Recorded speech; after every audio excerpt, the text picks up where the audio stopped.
evil blanket fish has awoken.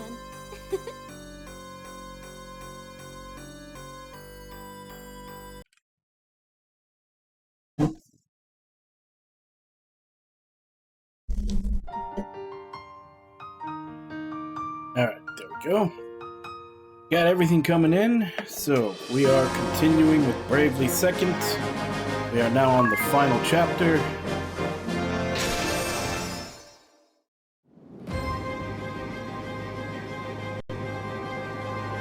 Which we started the final chapter with a waking up in Kaldisla, very similar to the way we woke up multiple times in the first game. It's almost a jump scare of the loop in the first game. We talked to the king. Basically, now we just need to leave. Hi, everybody! Hey, Ragnar, how you doing?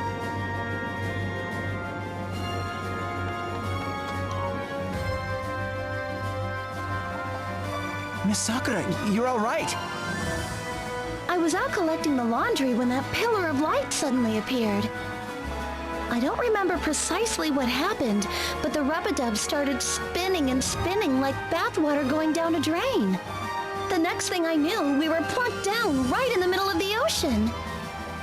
It took more than a week to fix all the damage done to the baths and the boiler. This is the first time we've seen land since the whole disaster began. Ah, la vache! Talk about survival skills. You've been through quite the ordeal.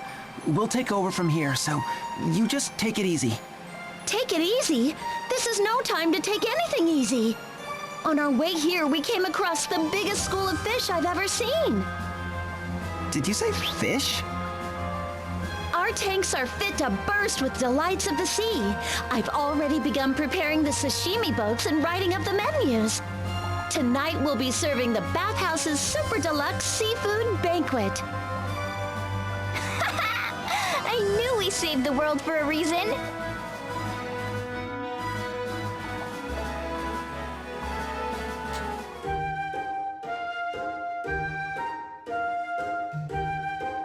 How many times do I have to tell you, Magnolia? You're the one who seems incapable of learning, Edia, not me. So, Edia and Magnolia were fighting. You decided to jump in as a mediator, you? Seems that way. And that only ended up with the two of them taking out their anger on you next. I'm afraid so, sir. What in the world caused this fight, anyway? Do you remember the strawberry whipped cream custard with sweet bean-filled wafers? I heard Edia and Anya once fought over the merits of custard with strawberry whipped cream versus sweet bean-filled wafers. Oh, that. I heard that you combined the two to make strawberry whipped cream custard with sweet bean-filled wafers. Since that ended the argument last time, I thought I might do the same. I see. And what were the two fighting over this time? Breakfast. We were debating what would be the ultimate meal to wake up to. And so you, in an effort to appease the two of you, made this. Exactly. A scrambled egg, oatmeal, bacon, yogurt, banana sausage, and hollandaise sauce smoothie. I think I'd be mad too.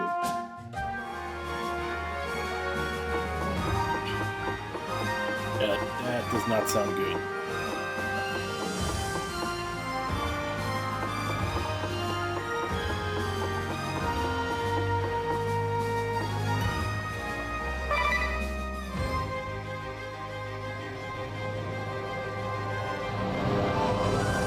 Side quest.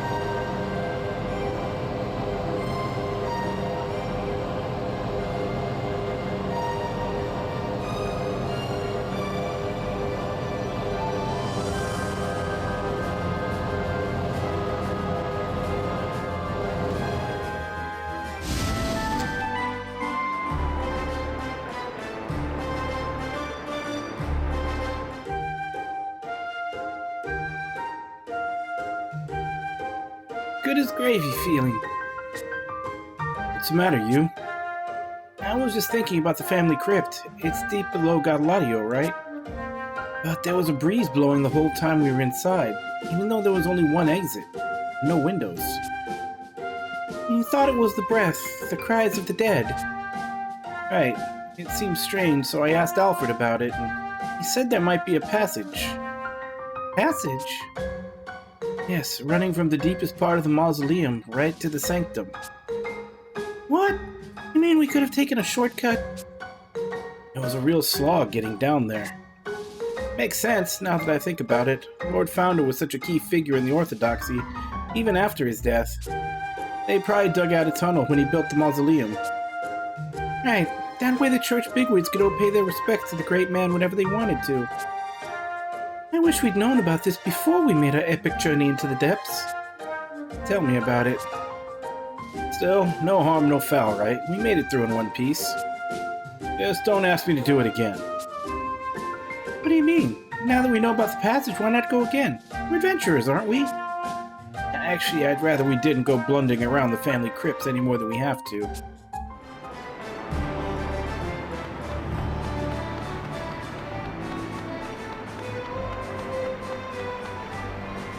What are you doing here?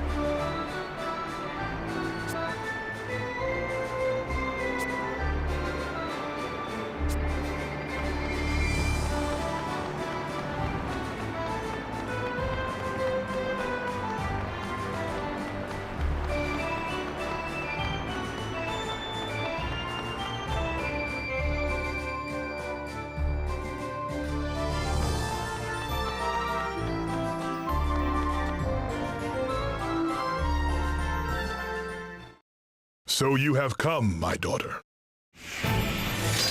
Brave Lee, Grand Marshal of the Eternian Forces and holder of the Templar Asterisk, the ruling hand of the Duchy, and, closer to home, Idia's stern but loving father.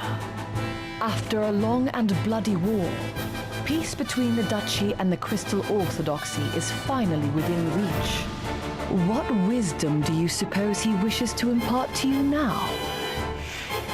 No, you come to me as Idia Lee, Knights Captain of the Eternian Ducal Guard. Father, what are you doing here? Answer me this. Are you prepared to succeed me? Are you ready to rule a nation? Father? In olden times, it was said that a true ruler must possess one of two qualities. The strength to cut down any foe who would stand before him without doubt or hesitation. Or the resolve to defend the multitudes who would cling to him for protection without letting any come to harm. And yet, in many ways, these two powers, these two innate abilities, are opposites of one another. So you're asking me if I had to choose one? Just so. Now, I ask you once more. Are you truly prepared to take my place, to rule a nation? Do I have the will to rule? Yes, I do, Father. Well said. Now, I would know what you believe. Which of these two qualities would you value most were you to rule? Would you choose the power to cut down your foes? If so, go to Everlast Tower and retrieve the Grand Marshal's sword. Or would you value the power to protect your subjects? Then visit the Central Command Dungeon and retrieve the Grand Marshal's shield. The Grand Marshal's sword from Everlast Tower, or the Grand Marshal's shield from the dungeons of Central Command. When you appear before me as a true ruler, and only then, I shall share with you all that is mine to share. Yes, Father. Understood, Grand Marshal, sir. Idia Lee, Knights Captain of the Ducal Guard, will not let you down. Well spoken, my daughter. Now go, and be strong. I shall await you in the Cave of Vestments. Seek me out when you have found your answer.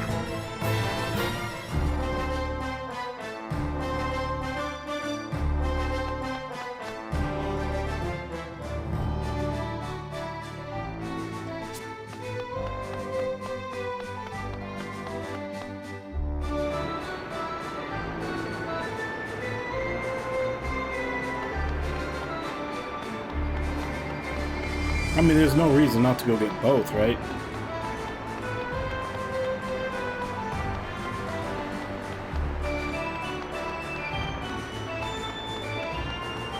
I guess it depends if they're actual equipment we can use or if it's just a key item.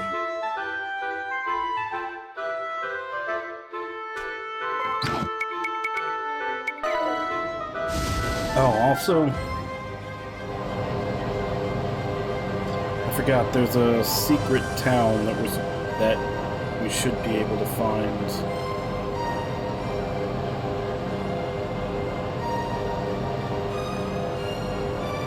Not that I think I need it, but we'll finally be able to turn those points from the sweatshop simulator into money.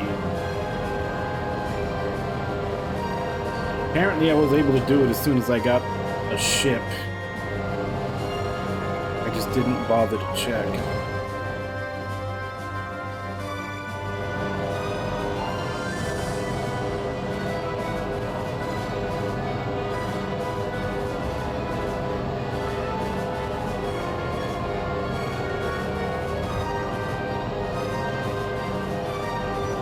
It's supposed to be around where Yuliana is.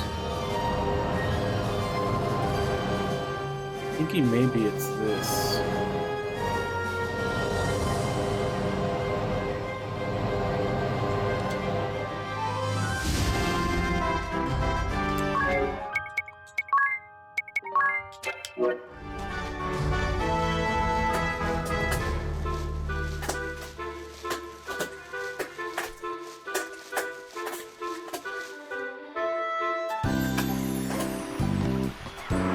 Yeah, Chomp Shop.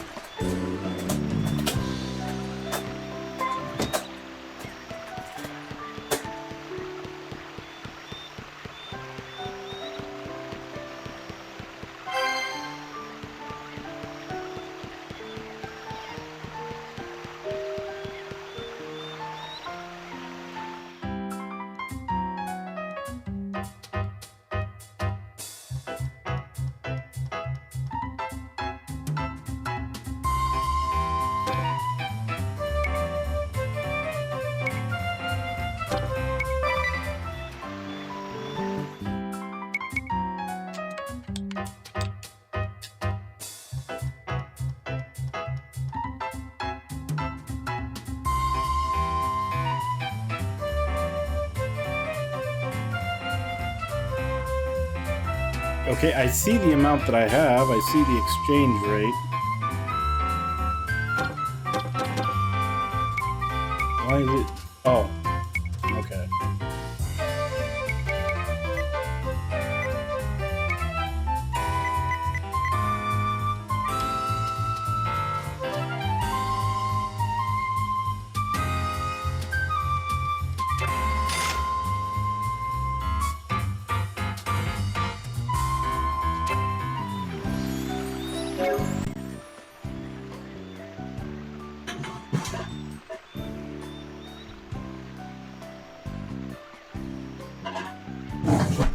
Obviously not that big a deal compared to what I have at this point in the game, but I should have been able to come here way sooner.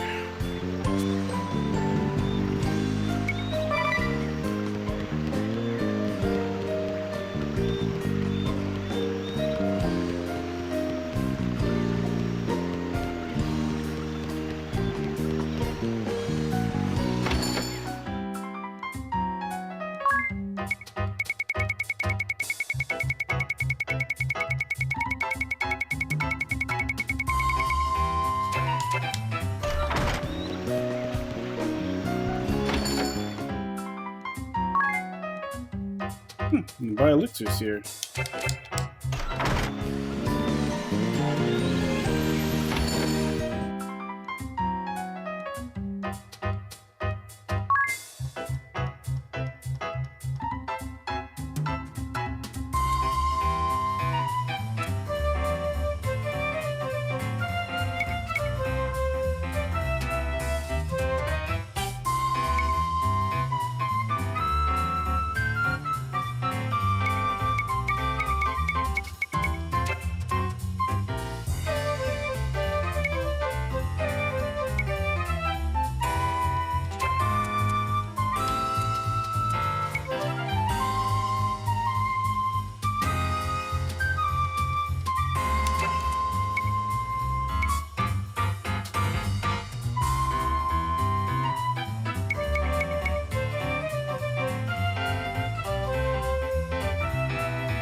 Okay, so that would be better than what I have.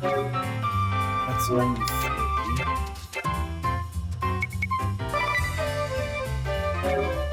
94.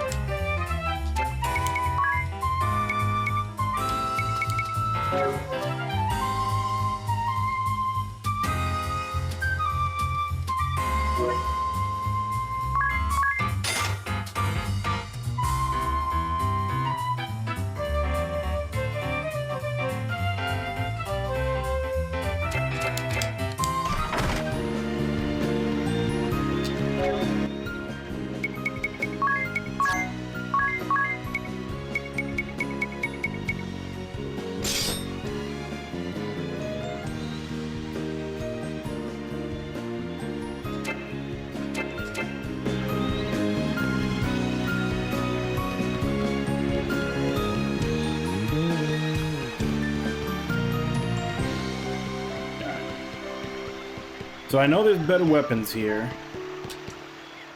They're just really fucking expensive.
I feel like I remember there being a place where you could land and get in, like, over here before. Doesn't seem like it's there anymore, though.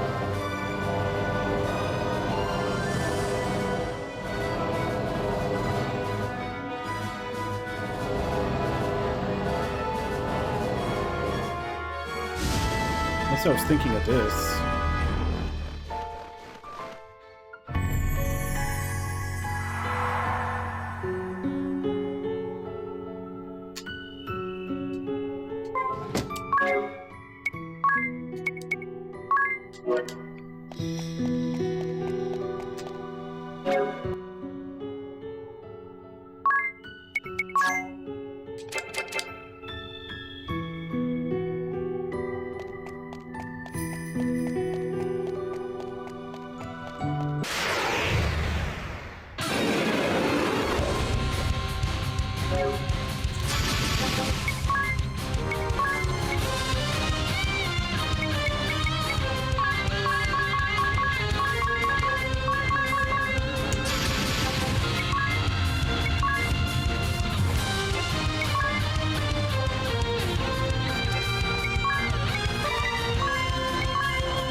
That first one defaulted just to make us use up all of our turns.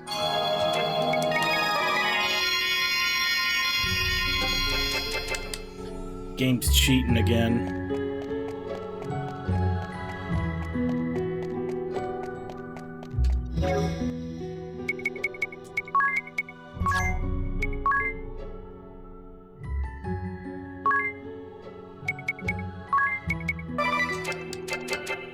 So if it's gonna pull that shit, then I guess I gotta be ready for it.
It's a lot of stairs up.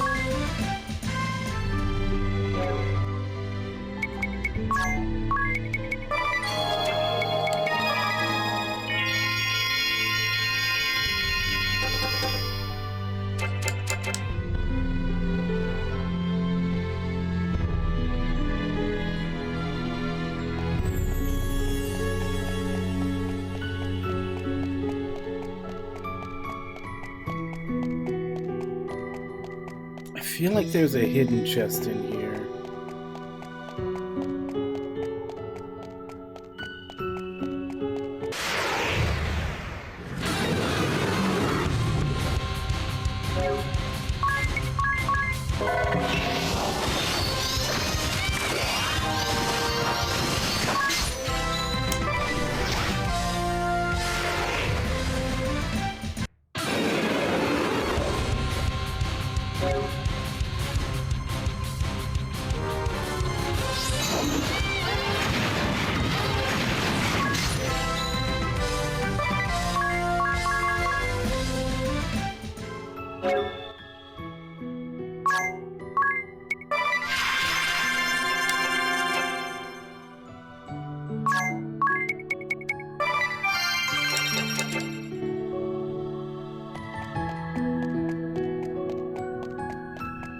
if I remember right, in the first game, there was one, and it was like... It was through one of these. Like, you walked through one of the windows, and that was how you got to it. Looks like they changed it here.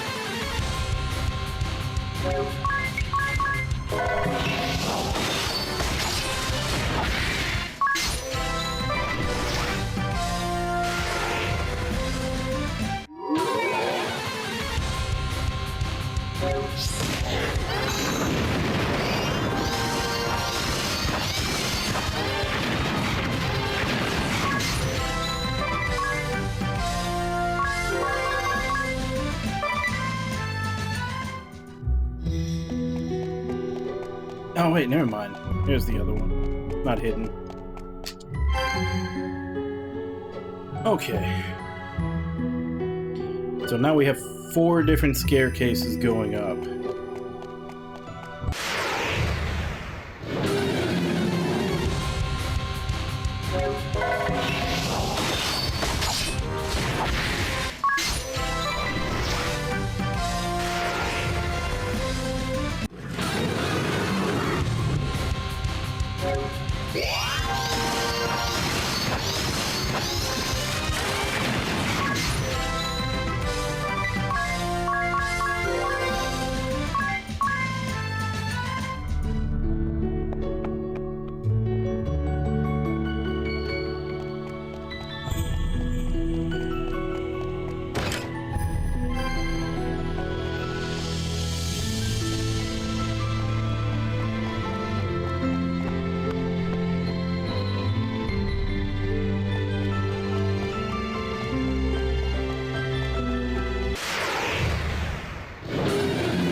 There we go.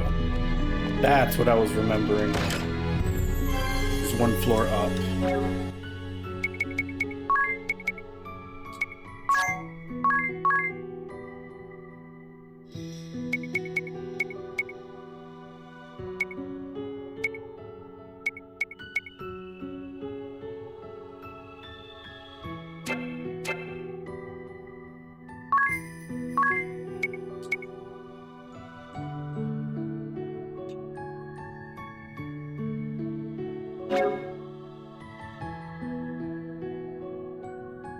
Wow, this thing got terrible aim.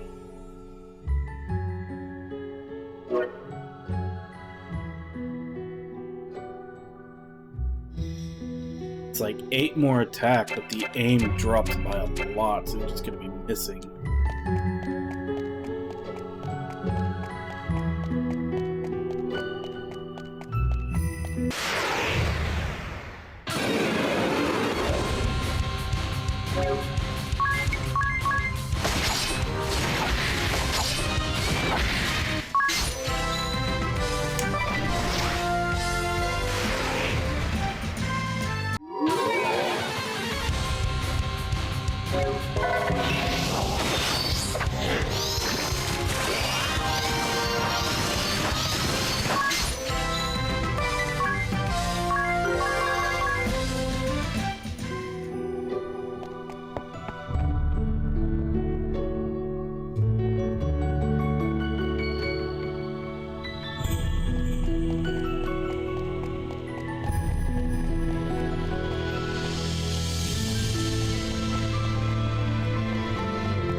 I've heard it is.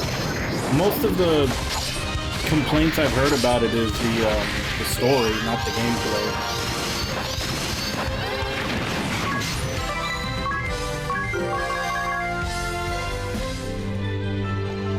Like, I think I've got it digitally off of PSN.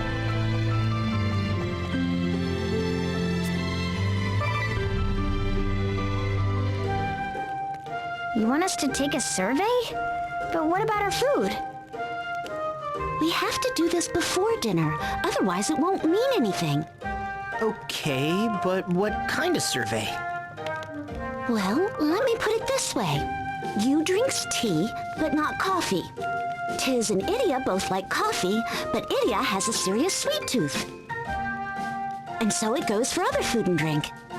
What you're saying is we all have different tastes. You two were arguing about food just the other day, weren't you? That's right. One of us is completely deluded and thinks steak should be served with ketchup. Well, duh, everyone knows that. No, they don't. It's a travesty. Ketchup is for burgers and fries. Maybe Magnolia is onto something with this survey idea. We'll see. So, what do you want to know? All right, question 1. What do you put on your eggs? Oh, this is easy.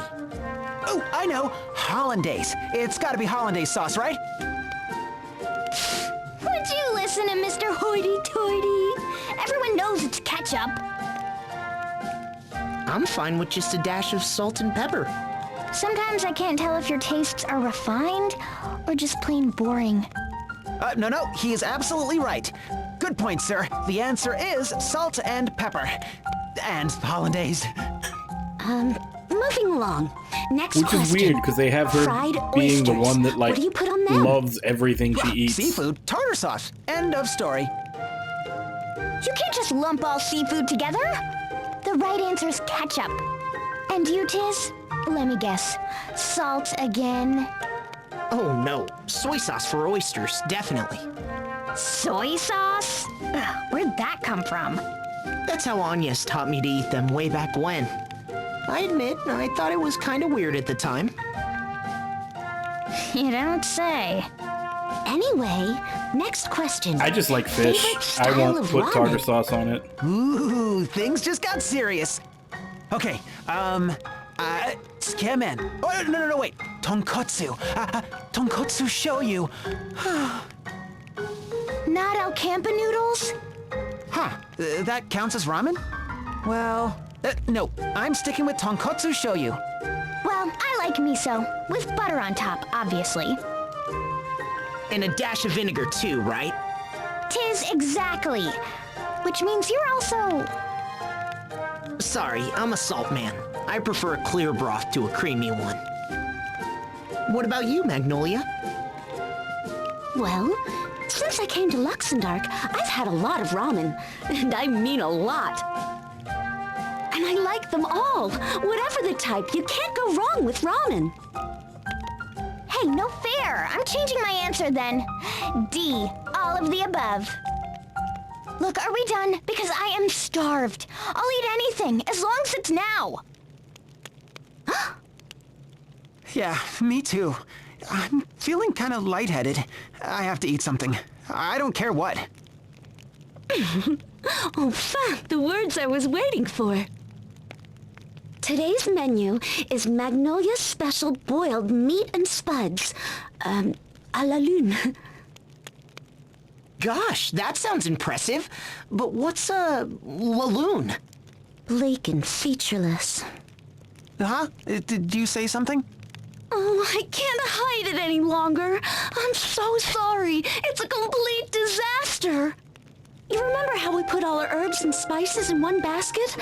Well, I must have dropped it somewhere. I've been waiting for you to say you're so hungry you'll eat anything. Why of all the sneaky tricks? So the French girl is cooking British.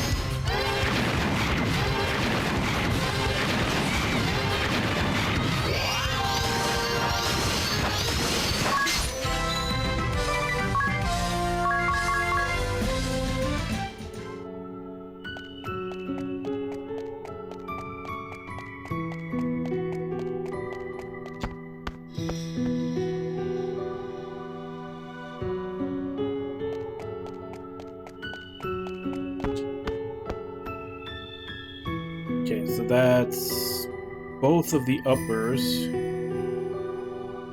I guess let's go for the middle.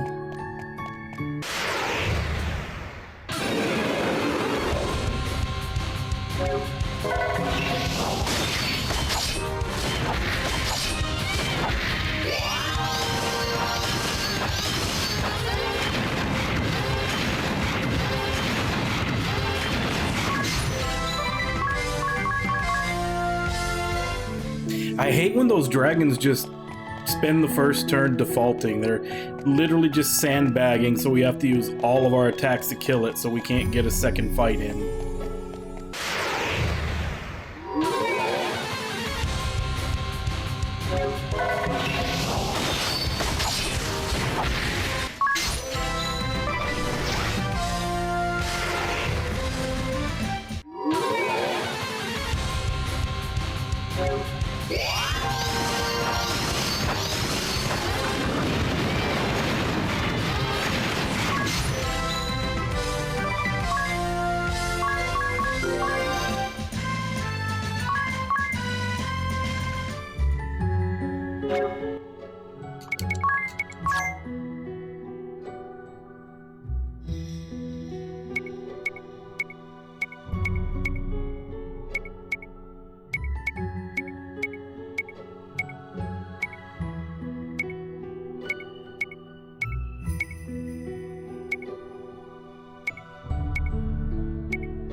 I guess I should have someone learn it.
so there's 2 ways up here.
Oh, god damn it.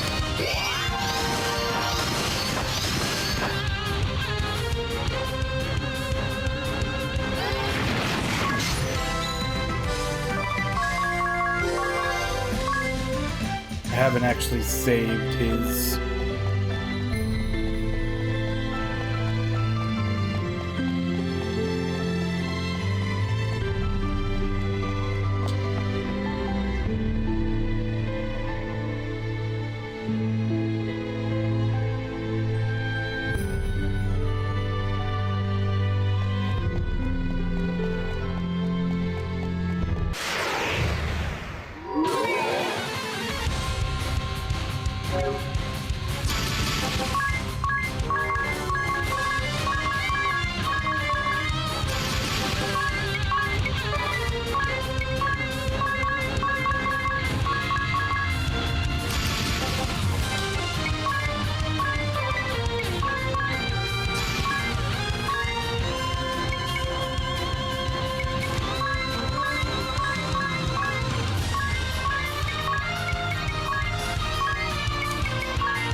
Don't even think that did enough damage that I need to heal.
guess let's go ahead and peek at the Earth Crystal while we're here. Not what we're here for, though.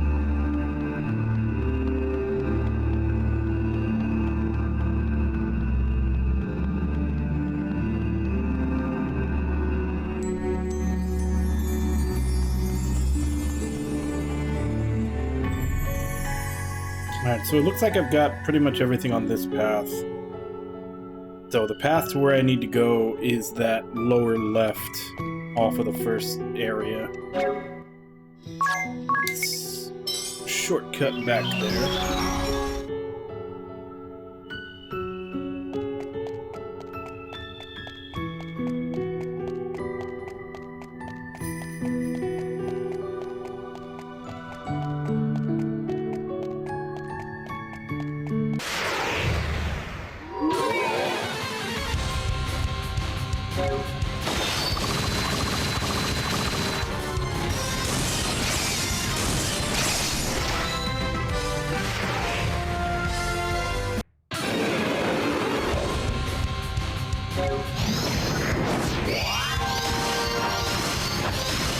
Why does that do so much damage?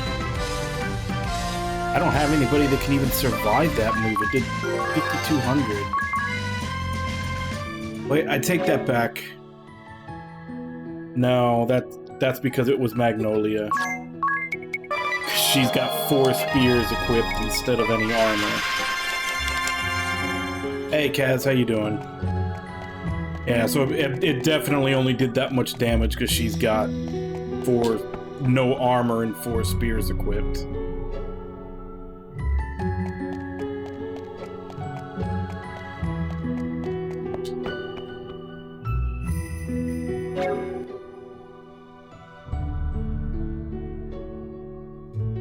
Oh, is that who popped up?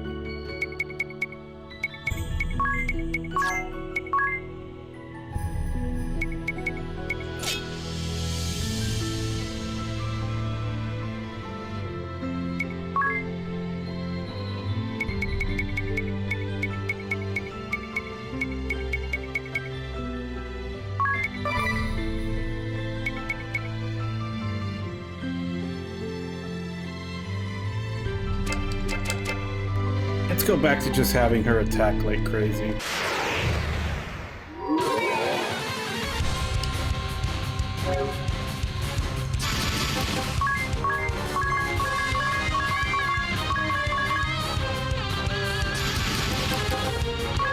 Which ROM hack was it?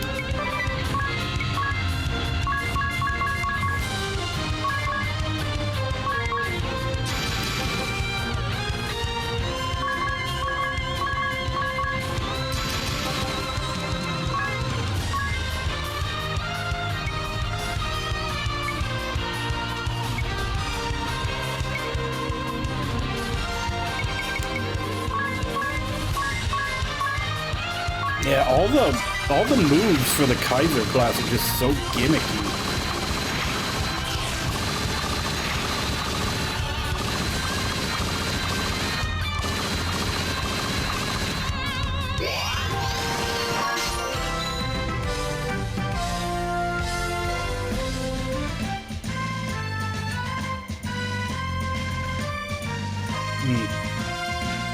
I don't know that I've heard of that one.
Grand Marshal's sword. It's just as father described it. Eddie, is something wrong? No, it's just that this great task father gave me. It was too easy, right? Yeah, exactly. Somehow I don't think just finding the sword is all I'm supposed to do. Yeah, but it is the Grand Marshal's sword. Powerful enough to cut down any foe, right? Yeah, there's gotta be more to it. I need someone to advise me, like Prime Minister Dominus, for example. Why him? Because he has the intelligence to dominate anyone in the arena of ruling a nation. He does? I think you'd be better off talking to someone who has experience with a weapon as powerful as that sword. Someone with a weapon powerful enough to cut down the strongest of foes. I don't know, maybe something more figurative. Someone with the ambition and talent to overcome anything. Sounds like a real shot in the dark. Shot, of course. How about Sirius, the Sagitta Elder? That's it, SP cannon. What could be more powerful than a weapon that can bust balls clear out of the sky? That makes sense. If we get the chance, I'll definitely talk to him.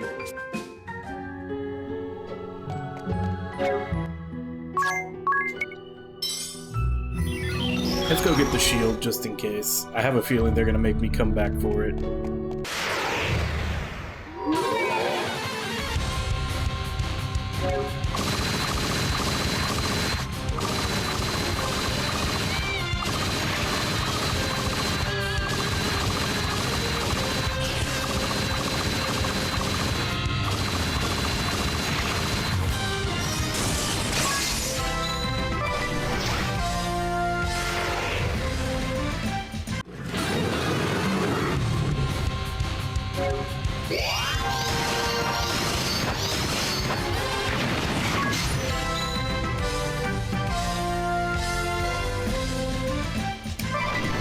Yeah, it's risky.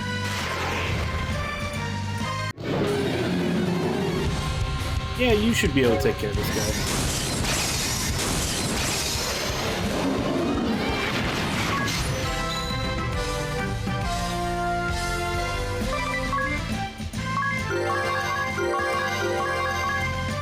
Alright, so she's got Ninja mastered. What do I give her next?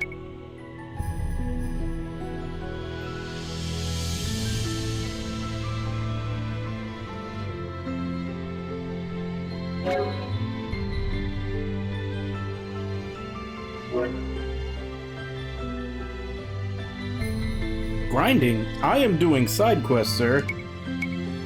I will not be defamed in such a manner. How you doing, Hideru?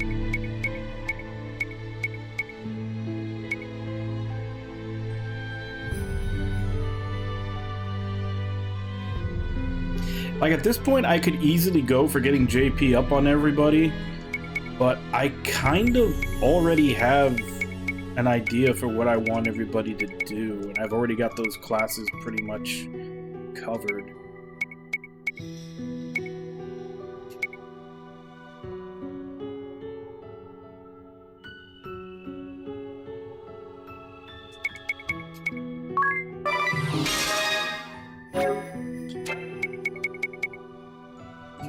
Which one has higher stats? 5 strength. It loses a little bit of defense.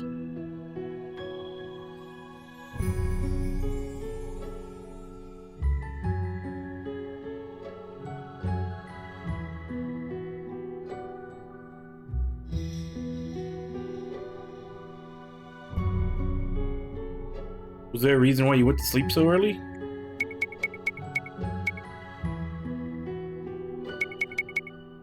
Dark Knight does have a better passive.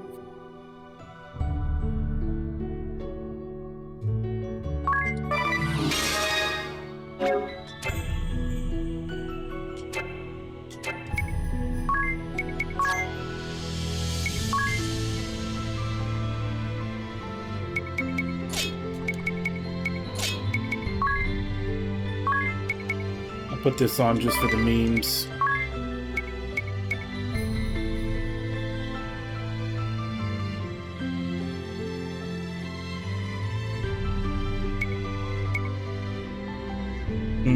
That's only 5 hours, though. That's still not quite enough.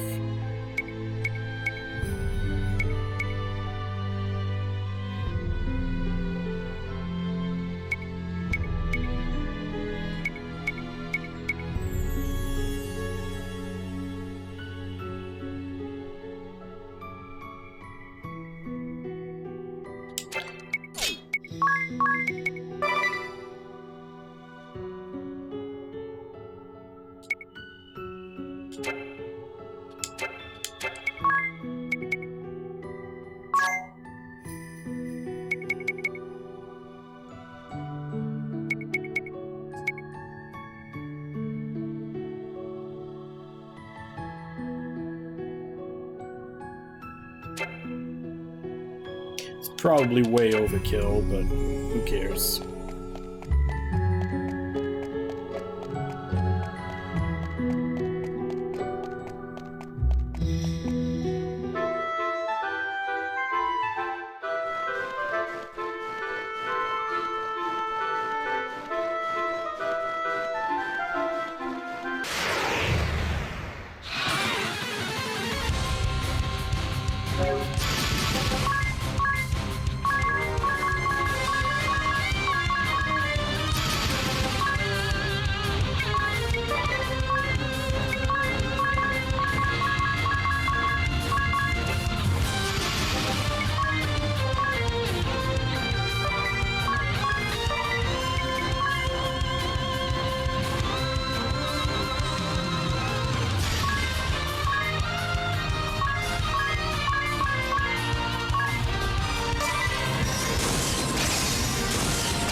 Kind of.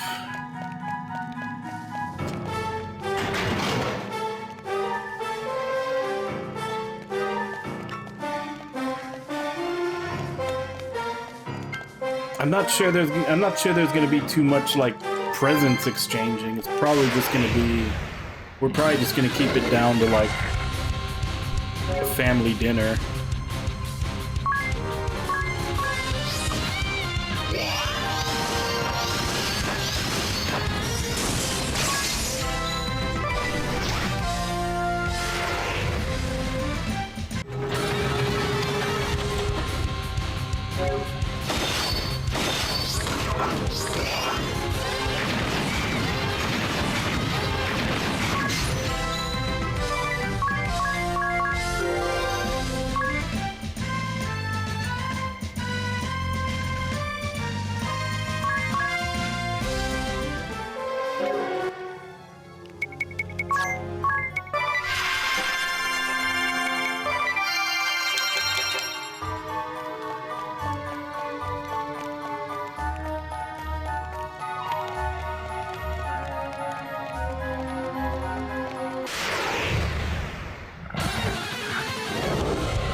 Okay, so that's the wrong way because I'm supposed to be going underground.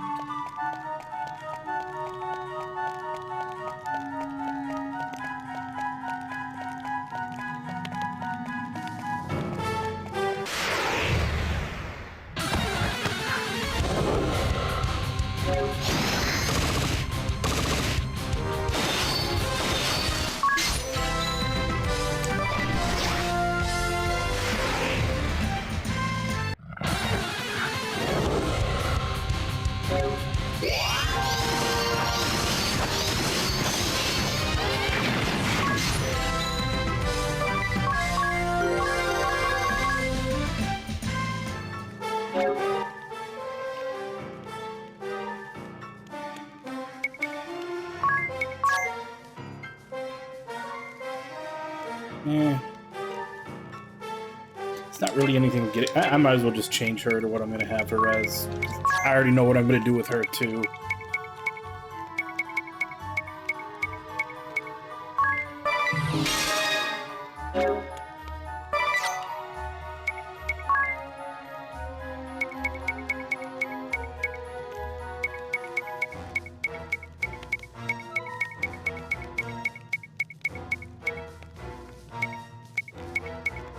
Which one was it?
Well, Murgurgur, thank you very much for the follow.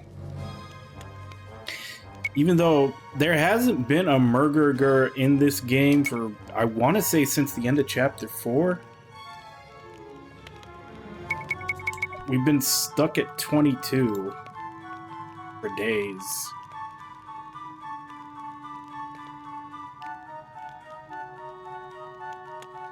Yeah, I want to say ever since Chapter 5 started, she hasn't said Murgurgur again.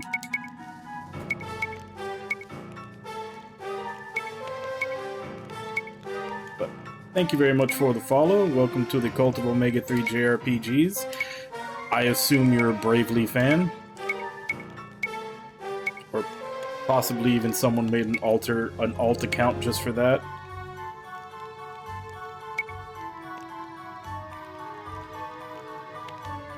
Yeah, we'll make it fast.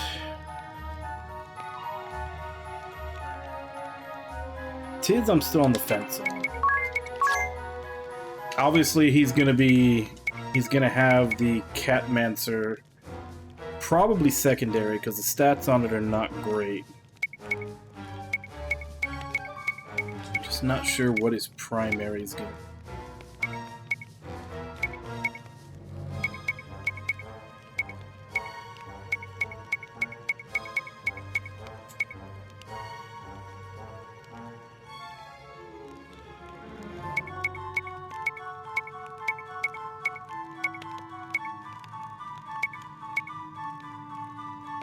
I might just go monk again. I had him be monk ninja in the first one. This time I just have him be monk catmancer.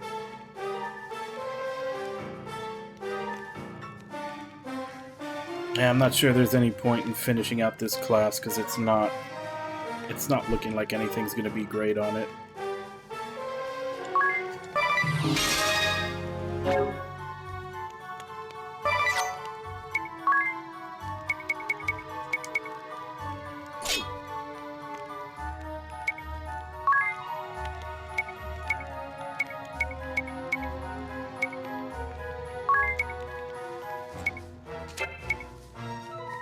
Yeah, like everything this class gets is like some kind of gimmick that you would have to build your party around.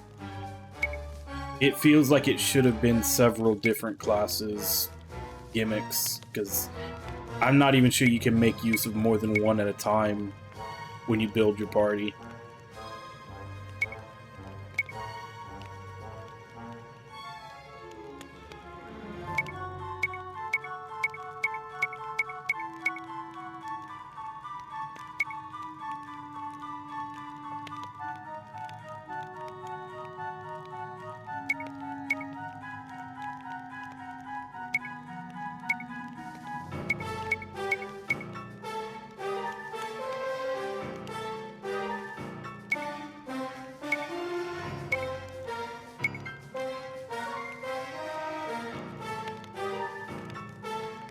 And the only problem here is that, yeah, I think I've given him not very good passives to put on.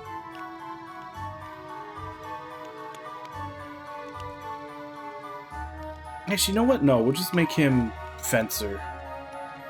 Fencer's pretty damn strong.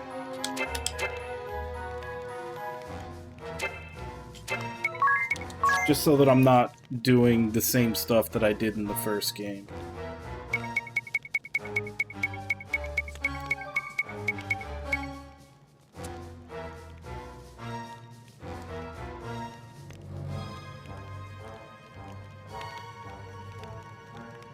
Stats are not that great.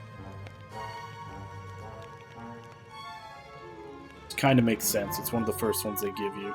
Let's see which one has better stats, this or the Catmancer.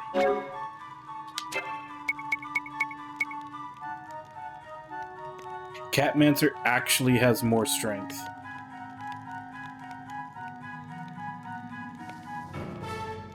It's missing a lot of dex, but I could put the dexterity accessory on him.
I thought Catmancer was A with fist weapons. I guess they are S.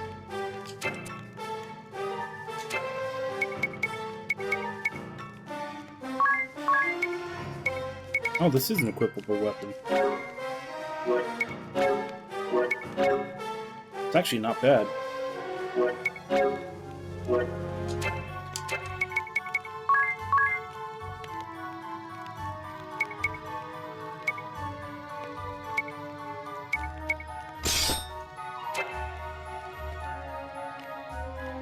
So the only one that I'm still on the fence with is you. Like, obviously he's going to be my mage. I just haven't decided what composition of mage he's going to be.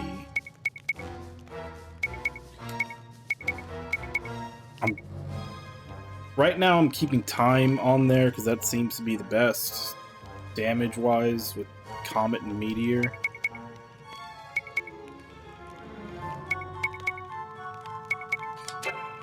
I feel like maybe once we get the Yokai class and do all those optional fights to get the moves for that, I'll probably have him on that one. Everything until I get that is just kind of a placeholder.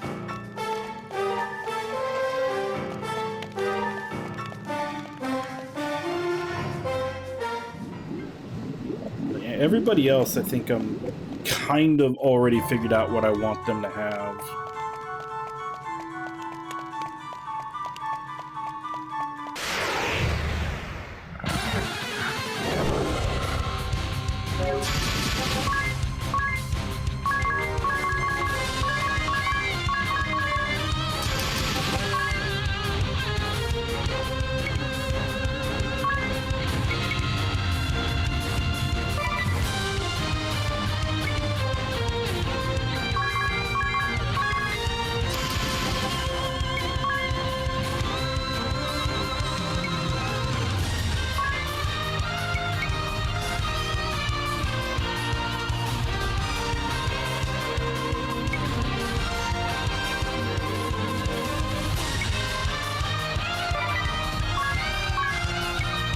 Well, let's try this out.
Here you go! Ugh, heavy. Ta-ta-da! Shield grilled cave scallop, ducal guard style. Oh, nice. These are the scallops you collected earlier, right? Fresh scallops are the best. And I love the miso butter sauce. The bed of green onions and bean sprouts really works too. The juice from the scallops soaks into the greens, turning them into a refreshing seafood salad. Like an undersea garden. By the way, did you say shield grilled? Yeah, instead of a hot plate, I used the shield here to grill them. Wow, that's awfully extravagant. I read that the soldiers in the field would use their shields to grill meat and their helmets to boil potatoes. How resourceful. I'll have to remember that the next time I'm in the woods without a frying pan. You make a lot of grilled food, Idia. Is that popular among the Ducal Guard? Sure is. Hearty battlefield fare, fit for heroes. That's always been their motto. A feast fit for heroes is right. The Knights of the Ducal Guard have always been like that. Big, strong warriors with even bigger hearts. It sounds like a proud tradition. Just like the Sky Knights when I first joined them, I guess. It must have been a real honor. Is that where you learned to cook Ducal Guard cuisine? The Eternian 4th Guard Unit, the Sky Knights, was once part of the Ducal Guard. Its commander was none other than Sir Argent Heinkel. This was his shield, passed down from captain to captain. Oh, so that's the shield you used to... Wait... You used a priceless heirloom to grill scallops? Darn right. Just have to rinse it off and it'll be good as new. It's what Heinkel would have done. A meal fit for heroes? More like a meal fit for madmen. What if you were ambushed while you were cooking? Well, that's why they outlawed deep frying, you know. Yeah, it'd be like a fire shield, except you'd be the one getting burned. As commander of the Ducal Guard, Heinkel was sworn to serve Father night and day. Father's the one who taught him how to cook on the battlefield. So the Templar taught him, and you've inherited their legacy. I suppose that's the Ducal Guard way. Exactly. Wait, so all those dishes with way too much sugar and your culinary experiments, they were inherited from the Ducal Guard too? Huh? What is it? This mithril shield. I've been holding onto it for my collection. It's the Pope Anya's Ascension Limited Commemorative Edition. Oh, so that's why it was polished all spiffy. It made the cooking a breeze, I'll tell ya. But my shield, it's all covered in soot and miso butter.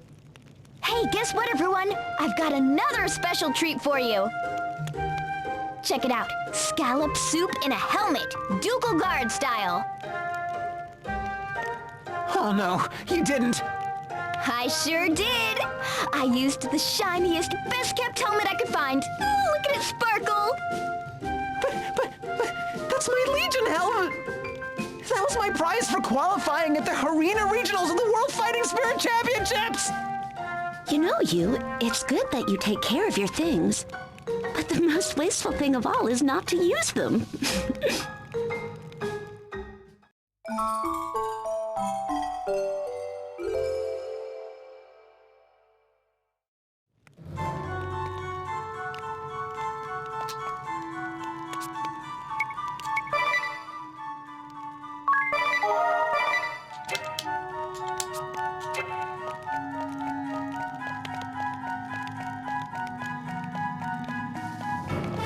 Let's go find the shield.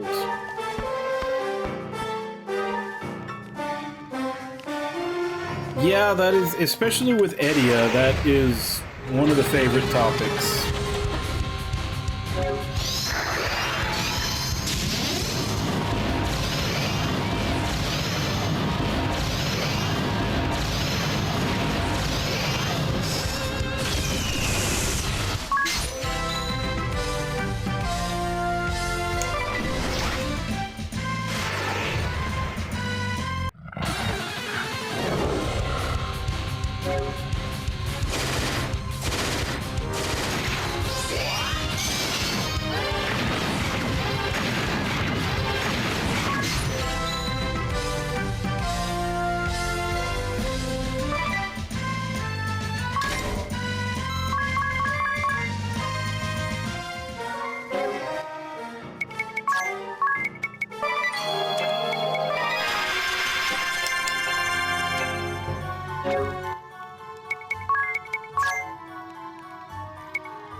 Maybe I should just go back to her auto attack style.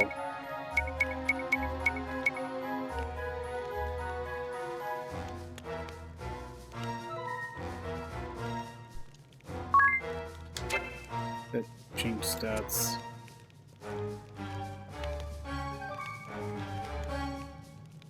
Loses a bit of strength, but everything else is okay.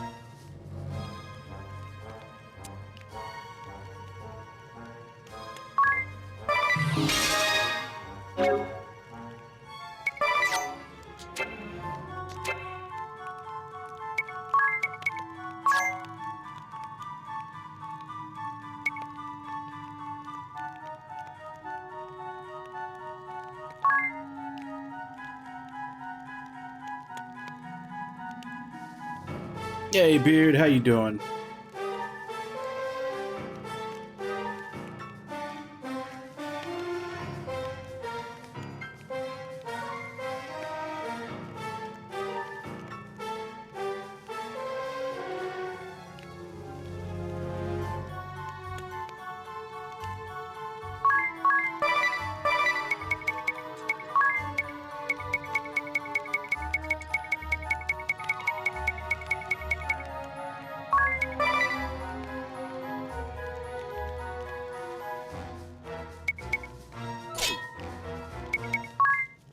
No, I still need that since I still got the acrobatic stuff on there.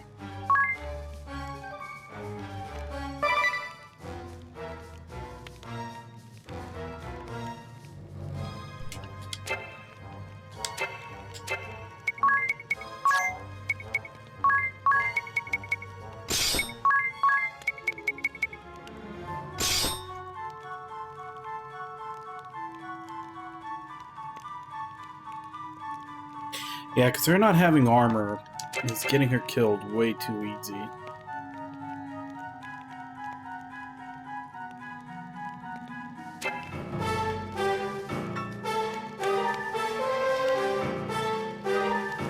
Oh, that sucks. Hopefully it's just like your charger and not the phone.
Yeah. Yeah, I'll keep her like that. I'm basically just having her set up to with them. The Guardian stuff is really only gonna come into play during boss fights.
Yeah, pretty much. I think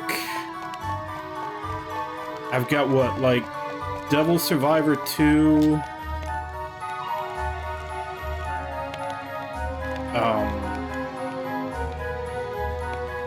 Fuck, that other one by Image Epoch. Stella, I think Stella something.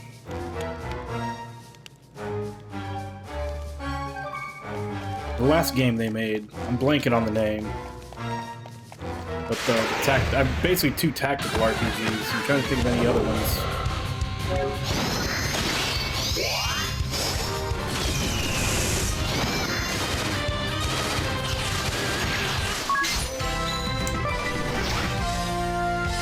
But whenever they finish the translation for it, obviously Metal Max 4 will be another one.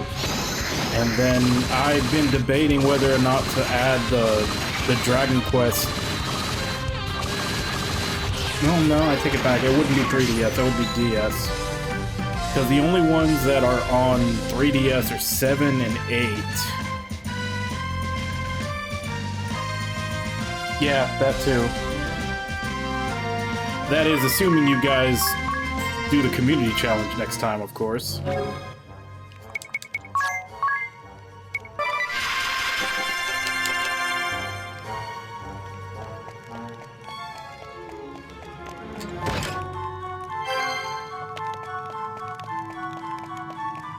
Oh man, I missed that entrance over there. But yeah, almost caught up on all the 3DS games that I wanted to play. Oh yeah, that's right, that's another one. That's gonna be long though. I played the first one and I really liked it, even though towards the end of that, like some of those battles lasted like an hour.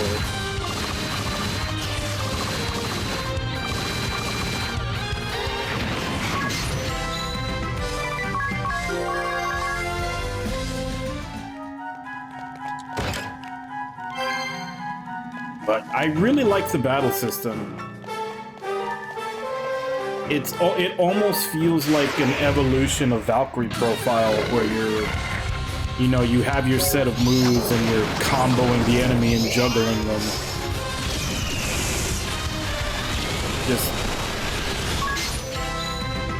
It's just kind of set up a little different. You don't have a different character attached to each button. You just have your characters and they have their different moves.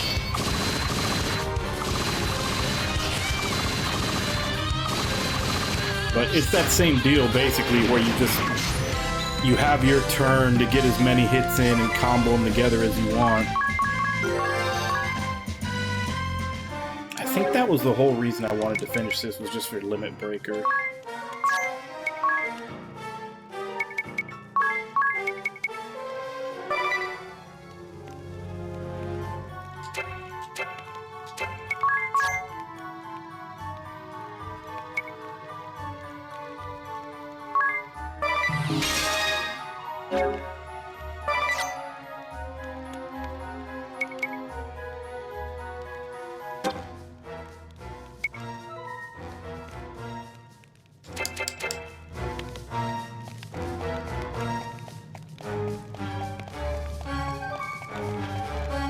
But yeah, like, I really like, even though, like I said, it got kind of annoying with the battles taking so long by the time you got to the end, I still really liked the game.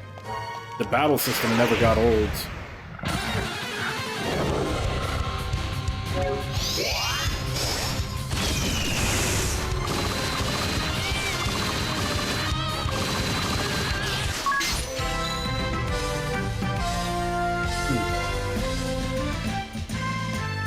Yeah, now that I think about it, considering that I'm using perfect stance to get his attack all the way up, I'm not sure that I actually need muscle memory. I think I could free up a passive slot on Tiz with that.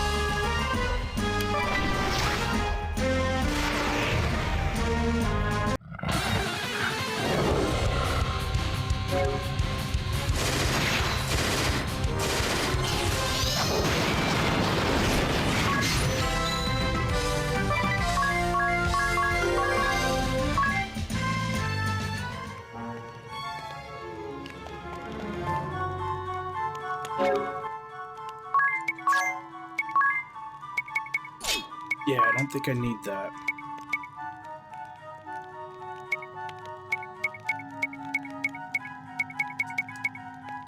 So do I go speed or HP? Basically just gonna be putting a passive on.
Actually, maybe I'll give her Fencer secondary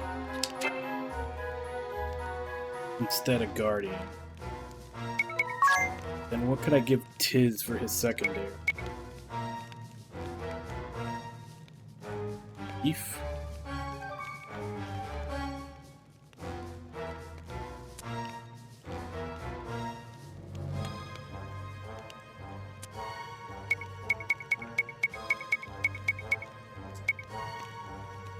The reason I say that, I don't know. How much damage do they do? Because because even then I'll have to make it'll be something that I have to have the items for, so not 100%. Because I know that once I get to Celestial Road, wherever that is, there's a cat mastery move that does 4 times normal damage.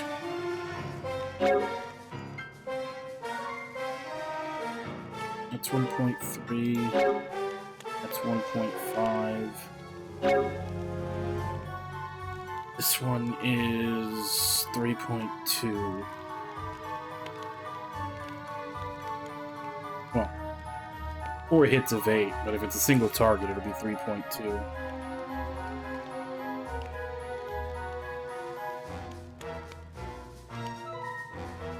Yeah, I think the four times normal damage move that the Catmancer is gonna learn will be better. But again, I have to make sure I have enough items for it to be able to use it consistently. Instead of just like in boss battles.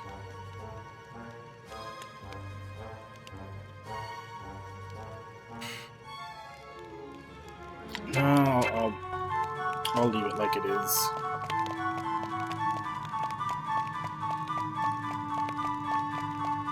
Very tempted to fiddle with everything a bunch.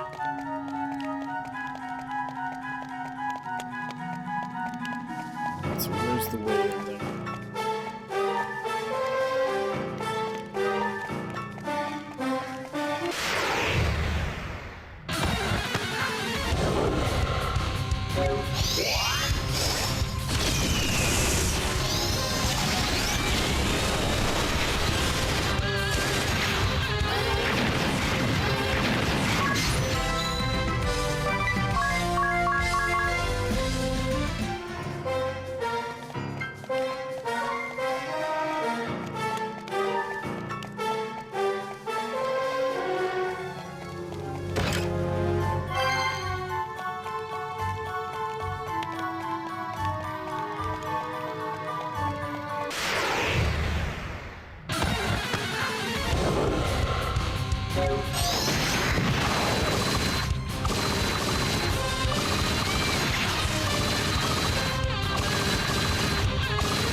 Where is the way into that?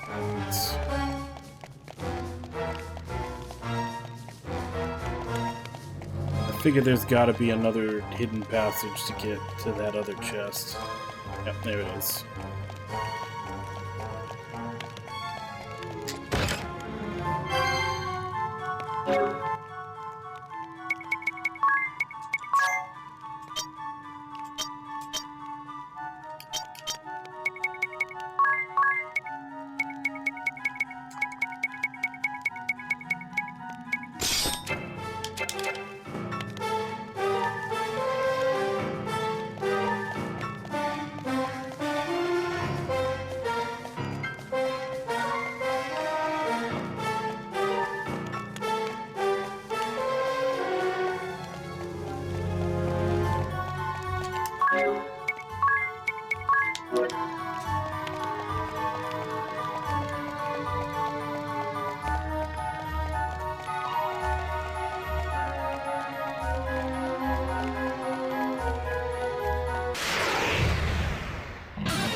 Let's just go ahead and leave those off while I try to figure out where all the secret passages are.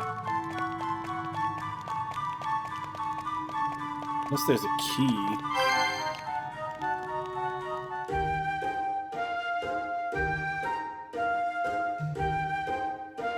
This is it, the Grand Marshal shield. Certainly looks stout enough to defend against anything, but... I know. The task Father gave me was too simple. There must be more to it than just finding this. Perhaps you should ask someone for counsel, about the shield, I mean. Well, if you want to talk shields, you're better than Commander Goodman. Right, I was thinking of asking Commander Goodman's advice the other way. But you're thinking you also want to get fresh ideas from someone less obvious. Exactly. Come on, guys, help me think outside the box. Let's see, you could look for someone who spends a lot of time protecting things, like traditions, for example. Someone who protects tradition. Traditions, customs, a defender of the precepts of the past. All this thinking is making my head hurt. Instead of standing here giving ourselves headaches, let's visit Commander Goodman first. That sounds like a plan.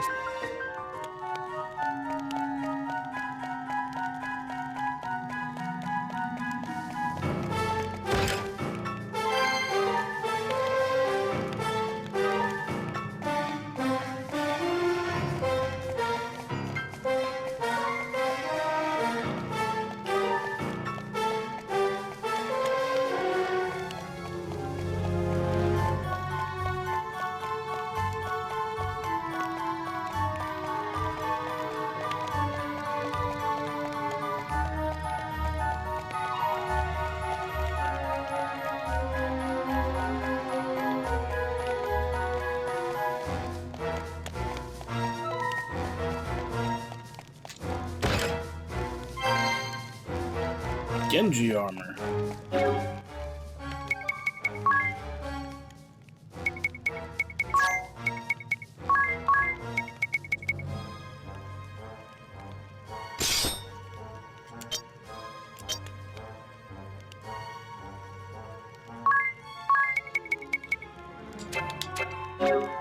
5412 to 11. Well, the crystal's still better than the Genji.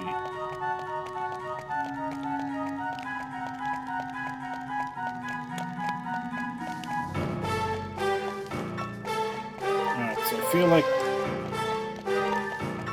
it'll be over here somewhere. Yep.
Got it! Stubbing your pinky toe out the corner of the dresser. Ouch, that one hurts. That's a shoe-in for sure. What are you three doing? Holding the third official Ultimate Owie competition. Everyone chips in with the most painful sounding events they've heard or experienced until the Ultimate Owie is crowned. Ultimate Owie? I've already done this twice? How about you, Tiz? Got any cringeworthy tales? I suppose I do. Oh, do tell, do tell. Let me think. How about this one time when I was brushing my teeth in the morning? Oh, I know. You banged your head in the mirror while bending over to rinse and spit. Come on, that doesn't hurt all that much. No, one morning I went to brush my teeth, but I was so tired that instead of my toothbrush, I grabbed my razor instead. Ow.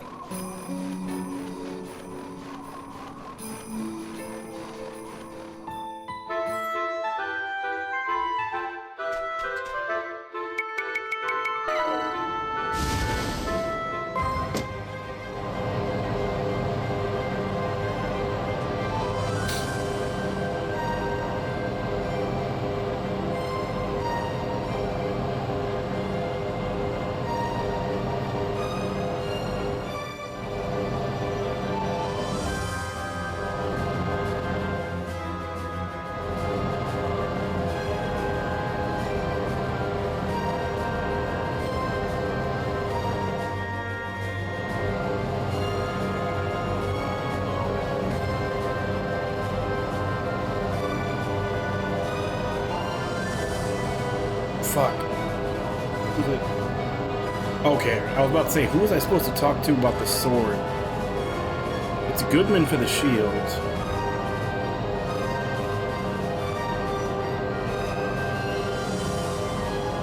But it's the Elder of Sagitta for the sword.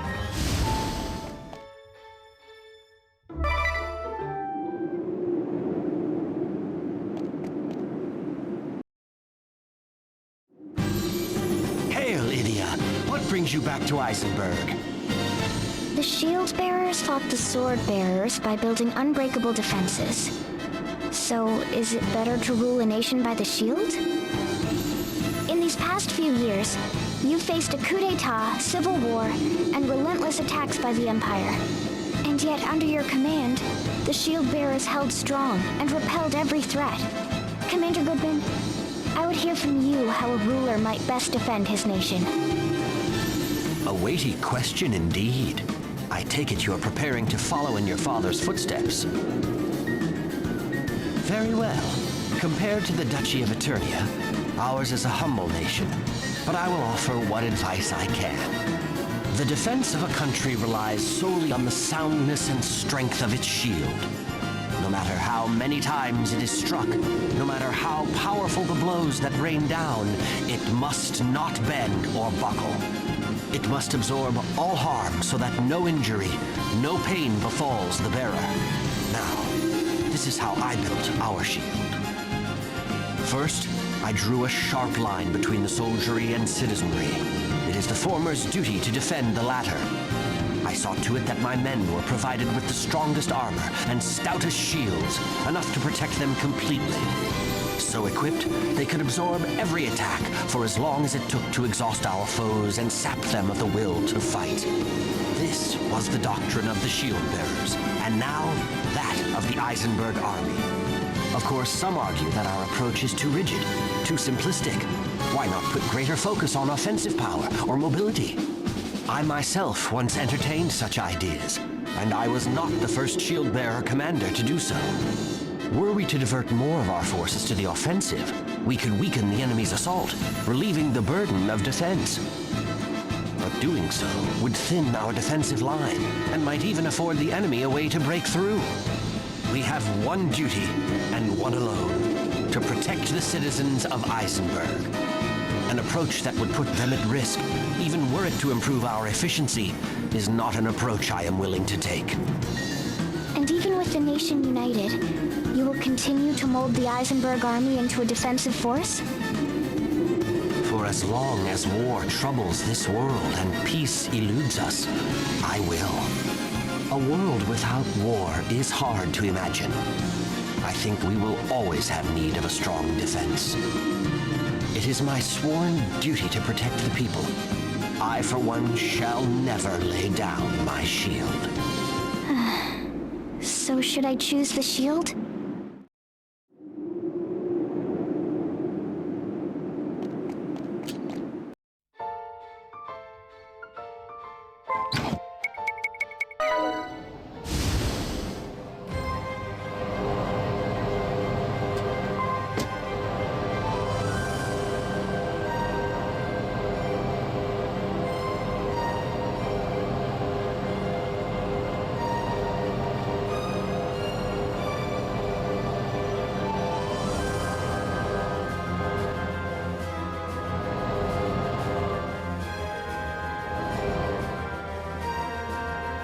That's not what.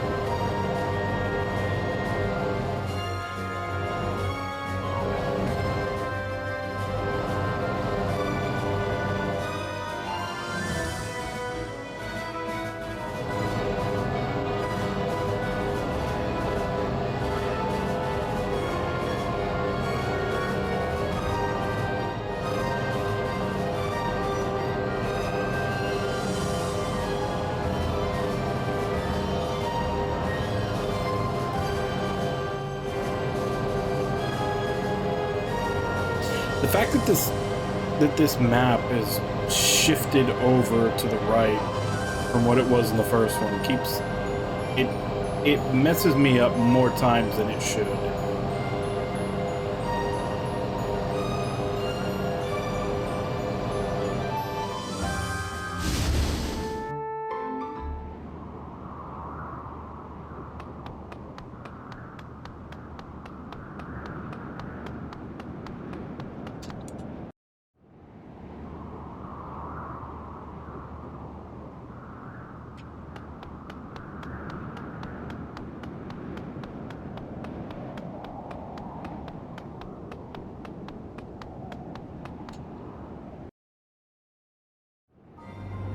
You return, my friends. A welcome sight. What brings you back to the home of the Sagitta? The SP cannon has the power to annihilate any foe. If a strong sword is truly needed to rule a people, the Sagitta would know. I would seek your wisdom, Elder. And I would hope that I have the wisdom you seek, my child. You have in your village a super weapon capable of blasting balls clear out of the sky. Yes, I suppose we do. Well, I was just wondering, do you think you could still lead your people without that power? So you would follow in your father's illustrious footsteps, Idia Lee. I am a humble elder of a sleepy hamlet in the clouds. I fear my advice would have little value to one who would rule a great nation. But I will answer you. Yes, the SP cannon is a weapon with the power to destroy our mortal foe. Such power might seem excessive and unbefitting our small mountain village. And yet there are Baals everywhere, and they threaten not just our people, but all who live in this world.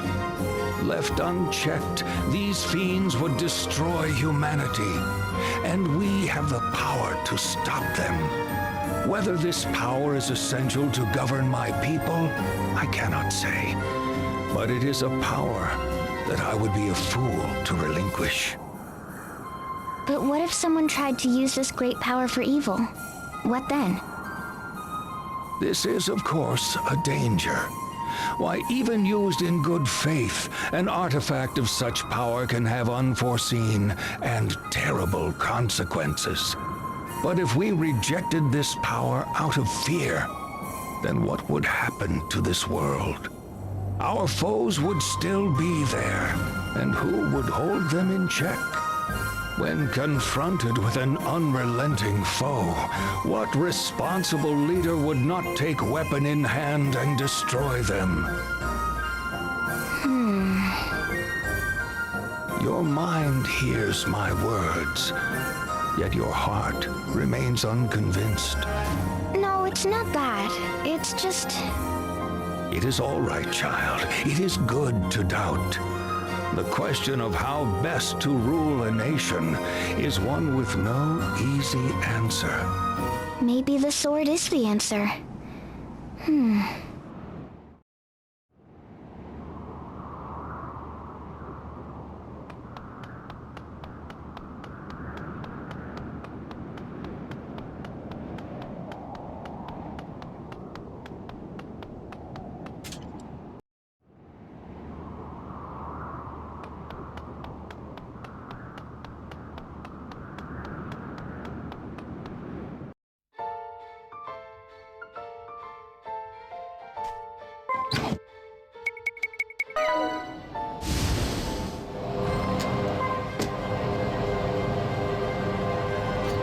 Alright, so now we gotta go find her father and give him the answer.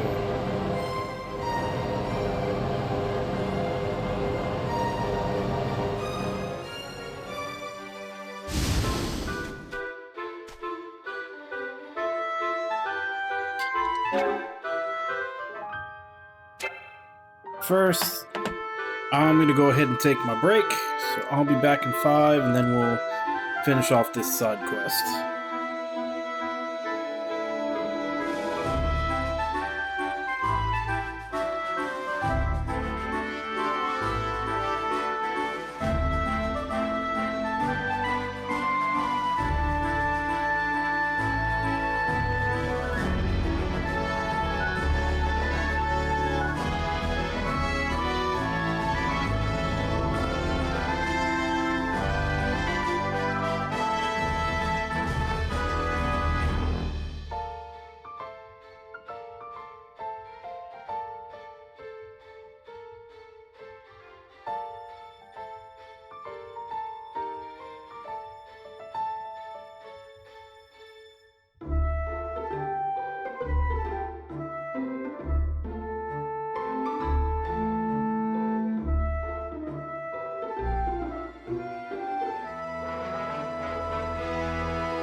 Let's go finish this side quest off.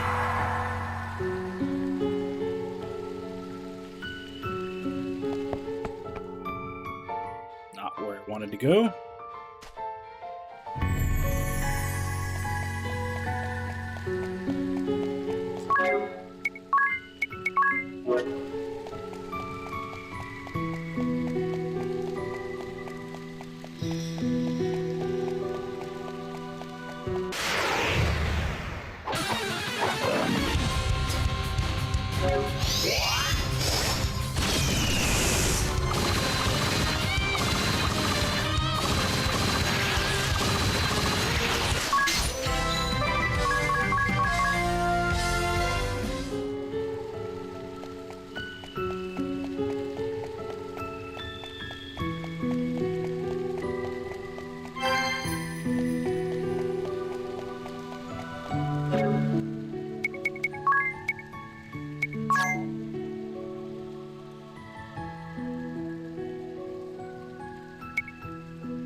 Let's just go with triple wheeled instead of quad. That seems like a good medium.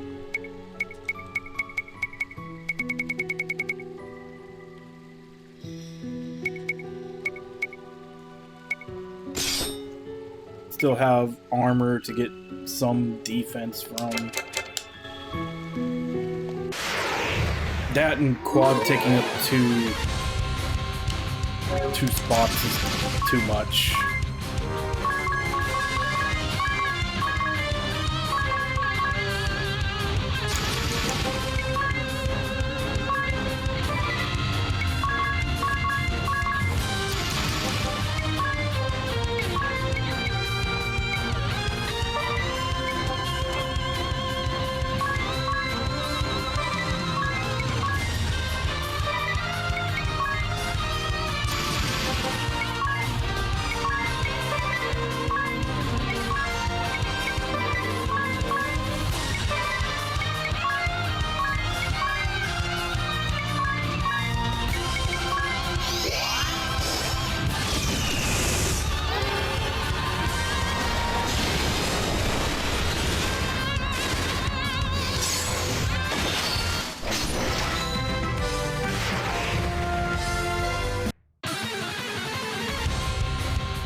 Oh, this is only defense.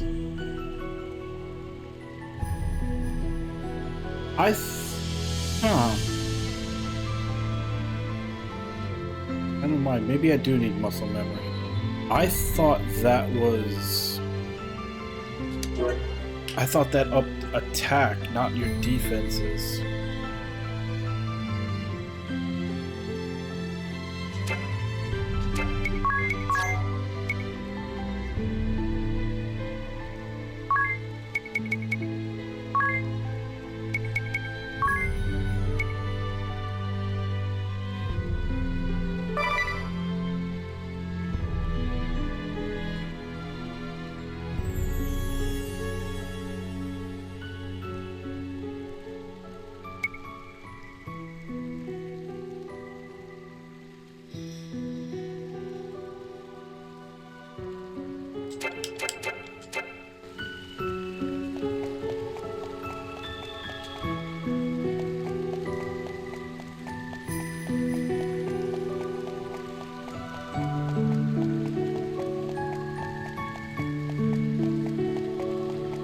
Still definitely really good, because since I have the limit broken, it gets defense up to 200%. But not something I'm going to be doing in random encounters.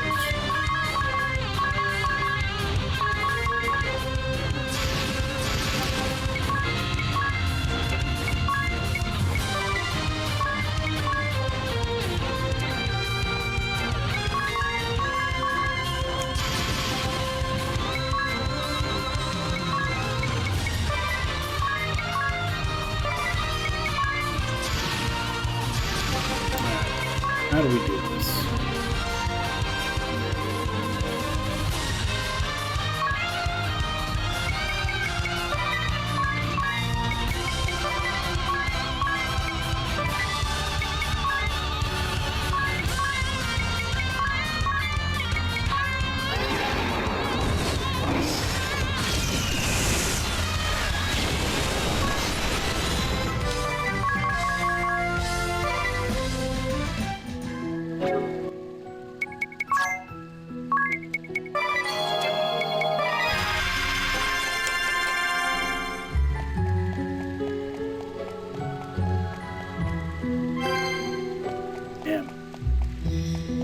Walked all this way for a baking ingredient.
No, this is part of the side, one of the side quests.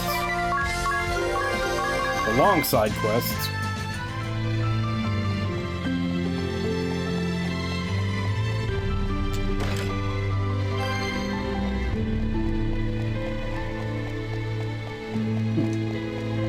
It's 2 stairs down.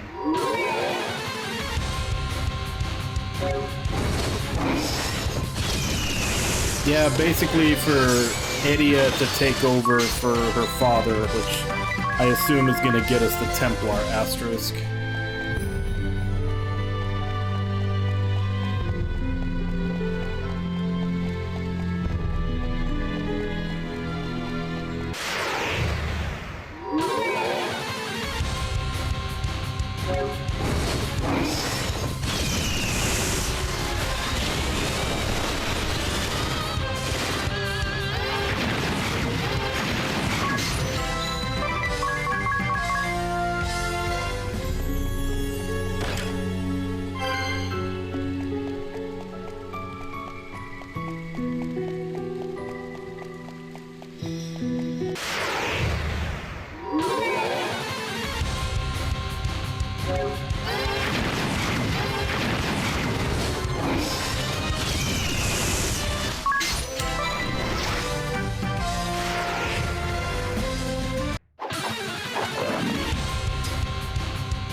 Oh damn, I'm out of ethers.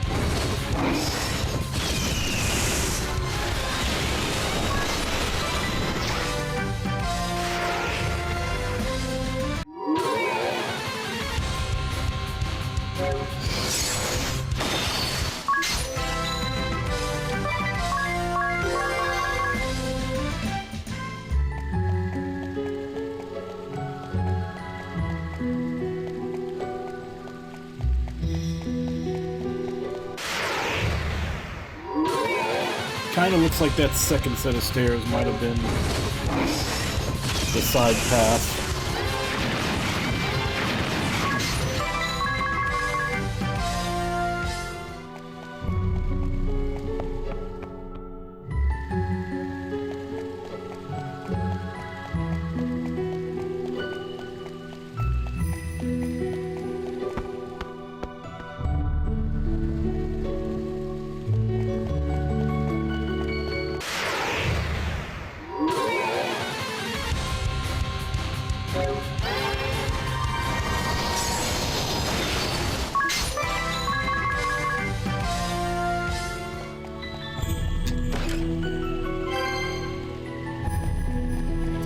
Oh.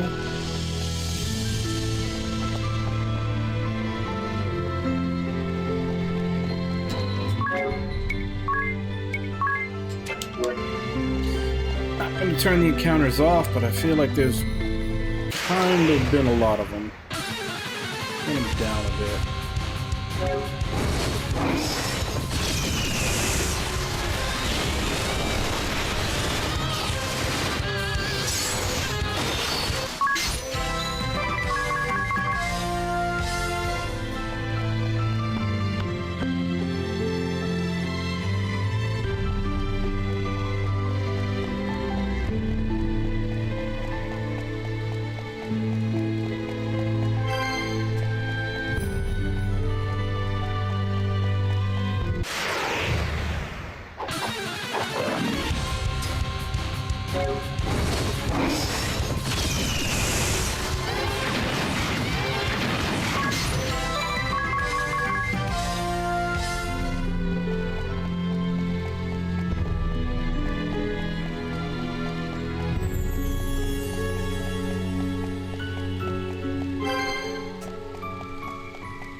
What's that, Magnolia?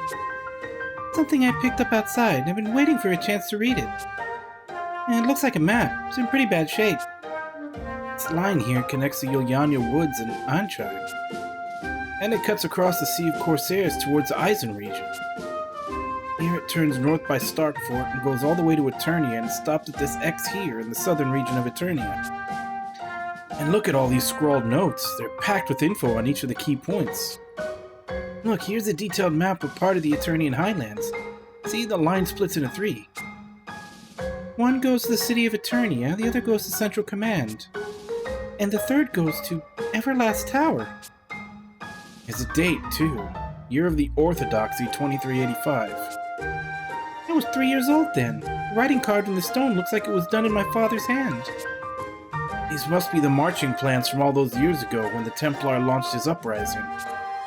Look, here's where Brave debated with Lester DeRosso and Sage Juliana. And where we came to find the rainbow thread. We came here twice and the Sage revealed to us the secrets of our world. Just think of how many paths have crossed here in this cave. How many destinies have been decided.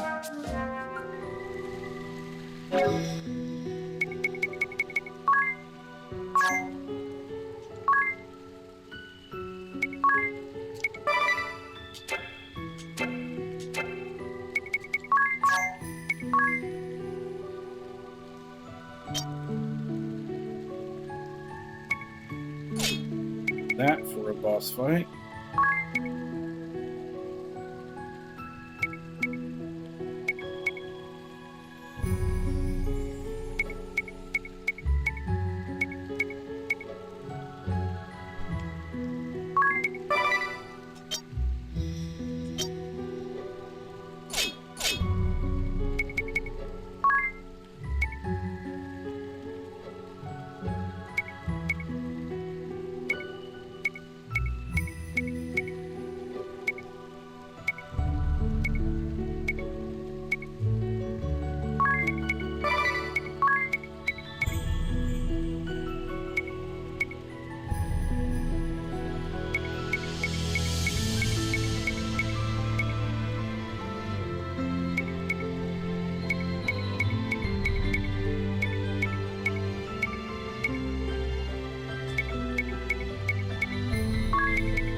Father.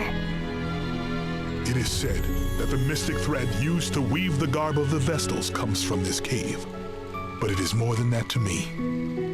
This is where your mother and I were once sheltered by the sage of Yoyana. It is the place where we were blessed with a strong, beautiful daughter. And the place where I made my resolve to take back this nation and rule it by my own ideals. Even seeing the faces of the multitudes who had rallied to our cause, our hearts still wavered. Dare we pitch our outnumbered forces against a great religious order, with the power of the crystals at their command? Dare we did. We resolved to overthrow the orthodoxy, capture the Earth Crystal, and seize the throne. But how would we rule this new nation we would forge? How would we lead the world? After 3 days and 3 nights of heated debate, on the morning of the 4th day, I mustered my army. So this is where it all happened. I see you have found the Grand Marshal's sword and shield, and yet you have equipped neither. Tell me, Idia, is this how you would answer me?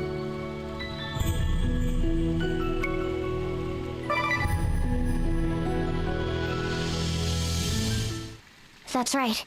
This is my answer. Explain yourself.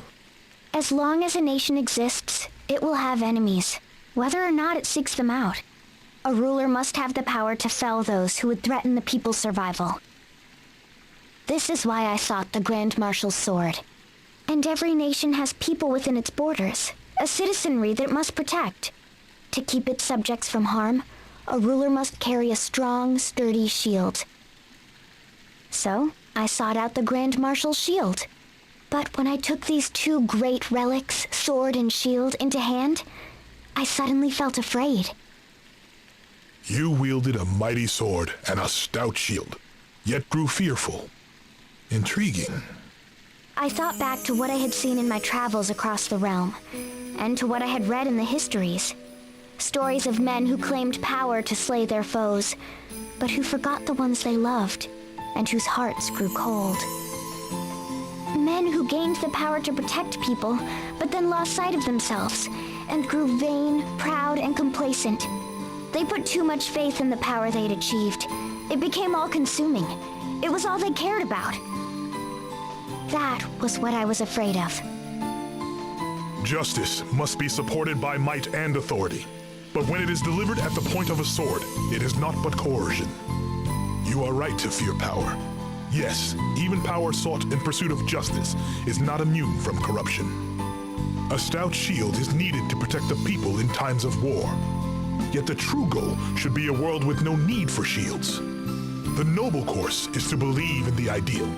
Find that stout shield, yes, but do not bear it. The little bird who left our nest has returned on the strength of her own wings. Along the way you were lost, injured and betrayed. You knew despair and cried in anguish.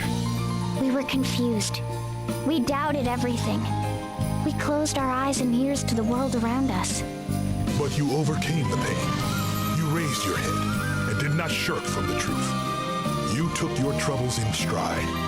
I met new comrades. I knew the warmth of friendship. I was emboldened. I listened. I learned just how much I still had to learn. I felt the love of my master, my friends, my family, and my father, who I always looked up to and strove to follow. Your journey is over, my daughter. But you have one more trial to face, together with the friends who stand beside you. I am Brave Lee, Grand Marshal of Eternia. This is your final trial. I shall spare no effort, offer no mercy. Begin!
Well fought, but your trial has only begun.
so easily.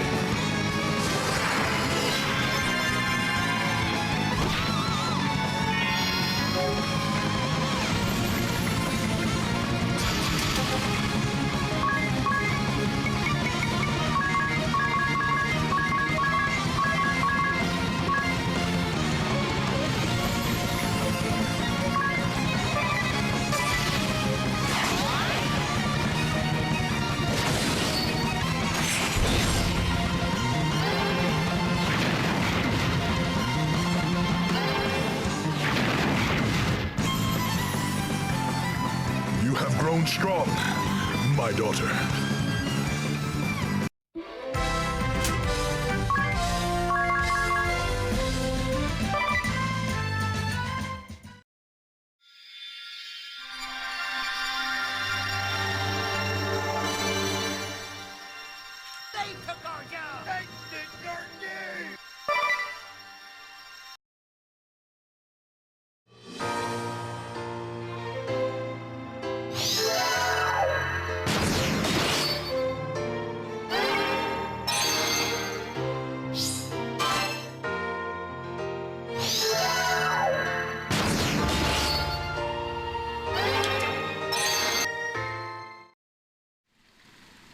How strange.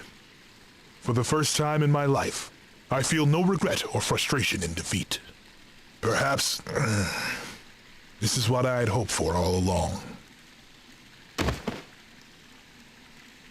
Father. It is nothing. For being told I might never wield a sword again, this body served me surprisingly well. Now, you must take this. This is the stave of the Grand Marshal of Eternia. He, nay, she who bears it, holds full authority to rule the duchy. Rule Eternia? Me? Yes.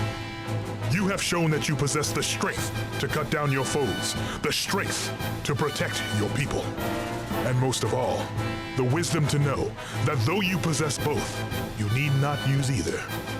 Go forth and rule in wisdom, Grand Marshal Idia Lee. The future of Eternia, nay, of the world itself, is in your hands. Yes, Father.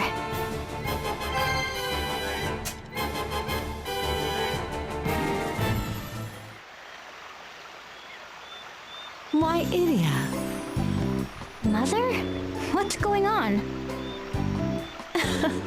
Your father and I have decided to move out here to the woods. Seriously? But isn't this the Wise One's place? It certainly is. Or was. From what we've heard, he hasn't been around here in quite some time. I've been thinking of renaming the place Brave Lee's Needleworks. And Sage Ileana is okay with this? Don't worry, dear. The old sage could never get angry at me. But listen, Idia, I'd like you to have a word with your father. About what? His armor. Even though we're retired and living here in the woods, he refuses to take it off. I have grown accustomed to the proper ballast it provides. If I took it off, the next stiff breeze might carry me clear into the sky. I think I'll stay as I am for now. The Full Metal Seamster, huh? That's gotta be a first. Sir, the delivery you asked for. Alternus, I've been waiting for you. Fabric and thread just as you asked. If you exhaust your supply, simply say the word and I shall procure more. Thank you, Alternus. You're always so helpful. And what of the other items I requested? I have brought them, sir, but are these truly what you were looking for? Patchwork for apprentices. 100 embroidery patterns for spring and summer. Yes, these are perfect.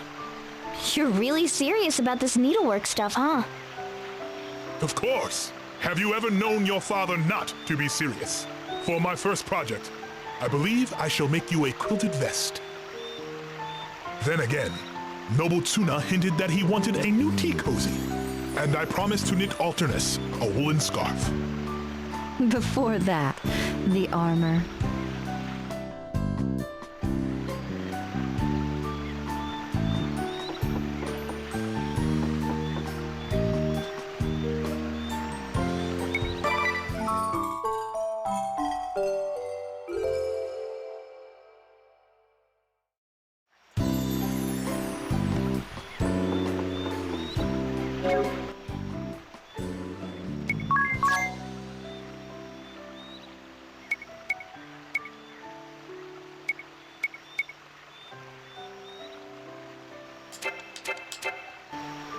still trying to decide if I'm gonna touch...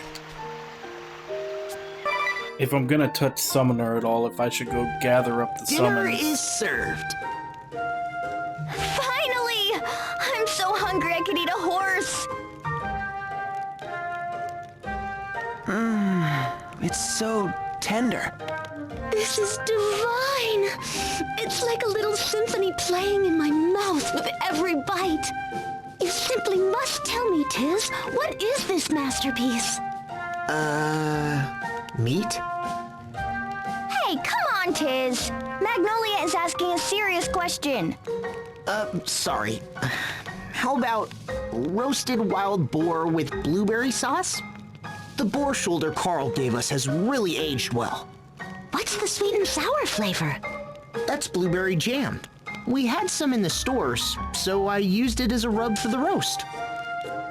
Oh, right, the stuff I bought but never used. And what's this on the side? This warm risotto-like stuff. Rice, mostly. Tiz, you're doing it again. Oh, sorry. How about, buttered rice porridge with mushrooms and wild vegetables? I picked a bunch of wild mushrooms and roots when we stopped for lunch the other day. I figured they go well with the buttered rice left over from yesterday. Buttered rice? From yesterday? That's right. I used the leftovers from Magnolia's dinner. Tell me, Tiz, do you have a philosophie de la cuisine? Huh? Philo what? A policy. Towards cooking, I mean. Do you have a particular approach? For example, you put lots of effort into presentation, I do? but everything is loaded with garlic, and he sticks to simple dressings like ketchup and brown sauce. She's calling you a one-note cook. What? Come on, Magnolia. Pull some punches, would you?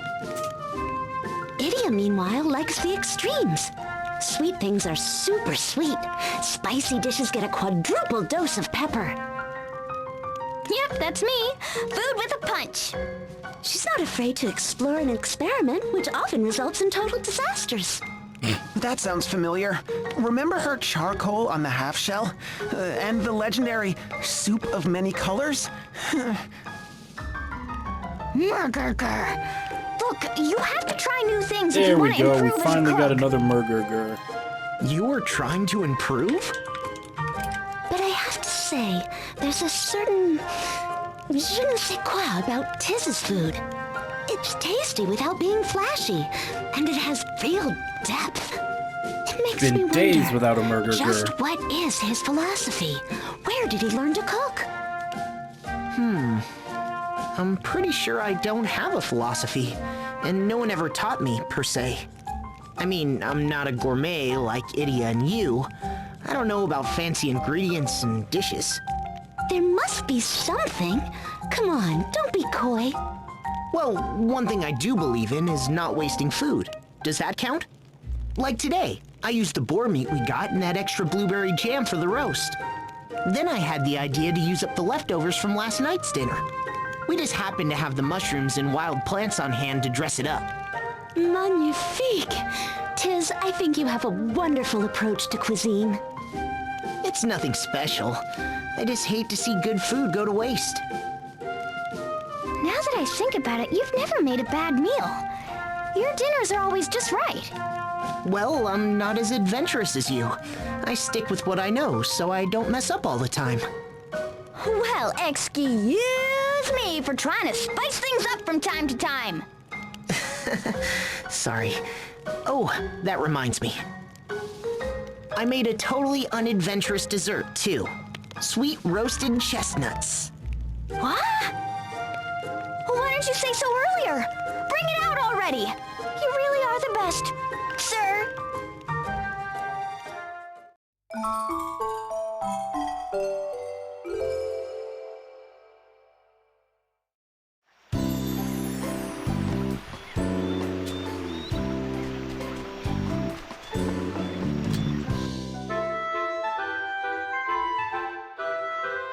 Alright.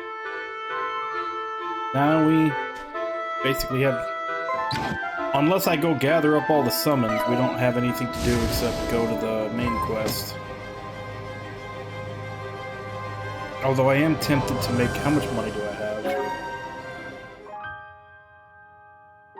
Yeah, I could buy a couple of weapons. Let's go buy a couple of weapons from Chompshire.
So they're all the same strength, they're just different look.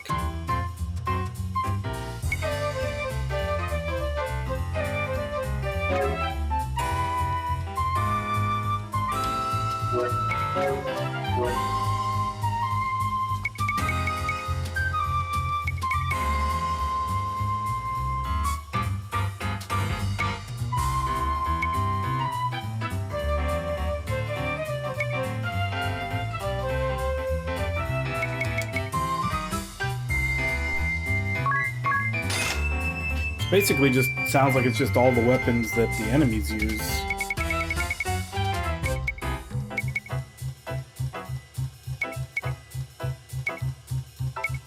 None of these actually add to magic.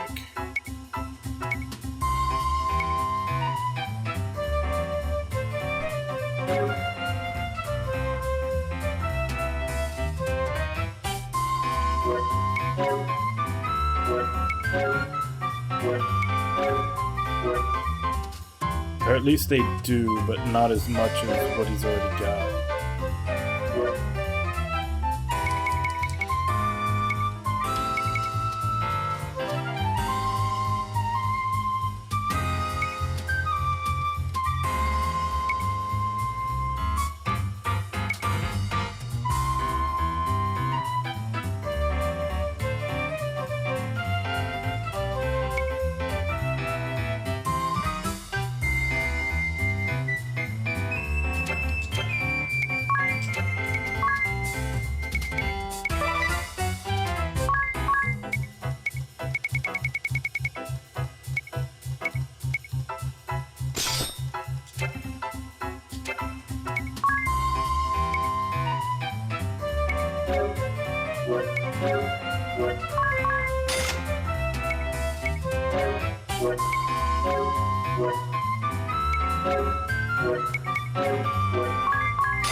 Not everybody's got the right, or the best weapons they can get right now.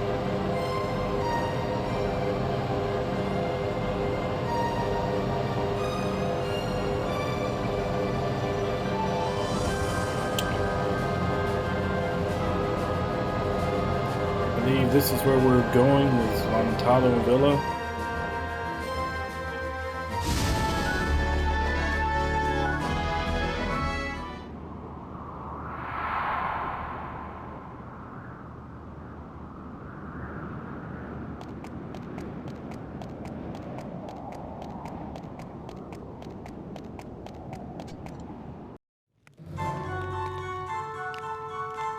This was like one of the very first dungeons in the first game.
There it is.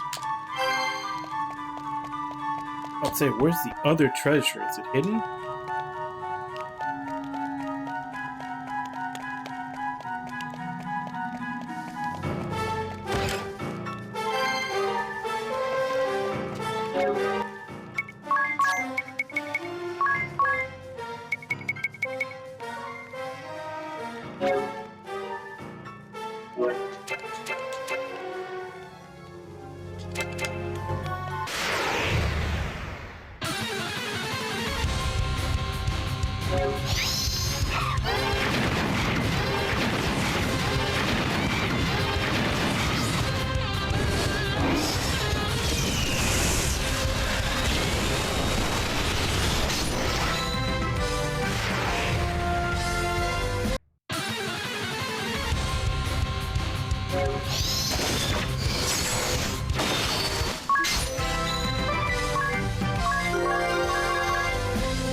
Gun?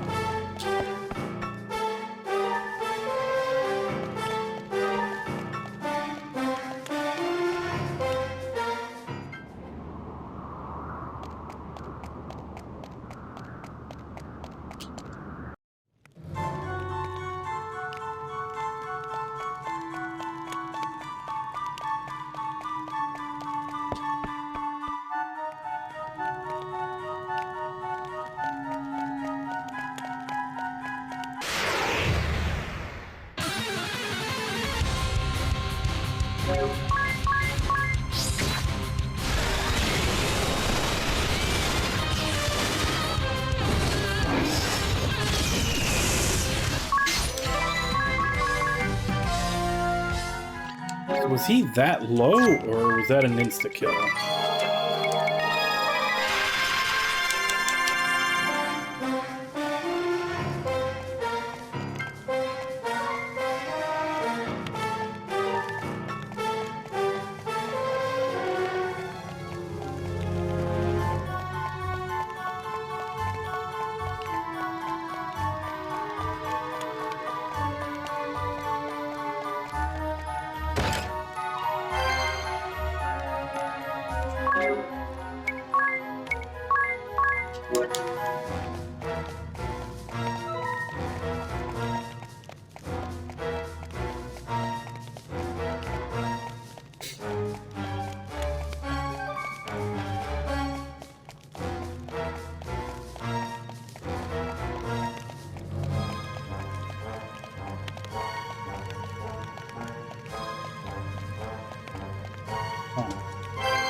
Wasn't hidden. It was just one of the little light balls.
Is that?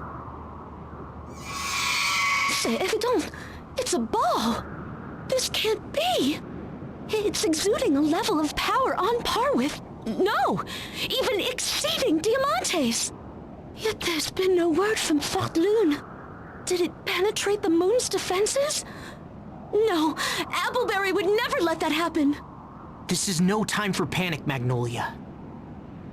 There's a ball in front of us, and we have to defeat it. That's all that matters right now. Right. Let's focus on the battle before us. We can't let any sacrifice be in vain. Not now. Not ever. Is everyone ready? Let's do it. We're coming for you. Ball the first. Turtle Dove!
Yep, the balls are attacking.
Don't know what that is meant to do.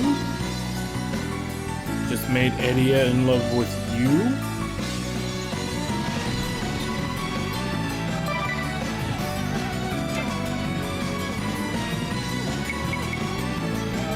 I can't control her.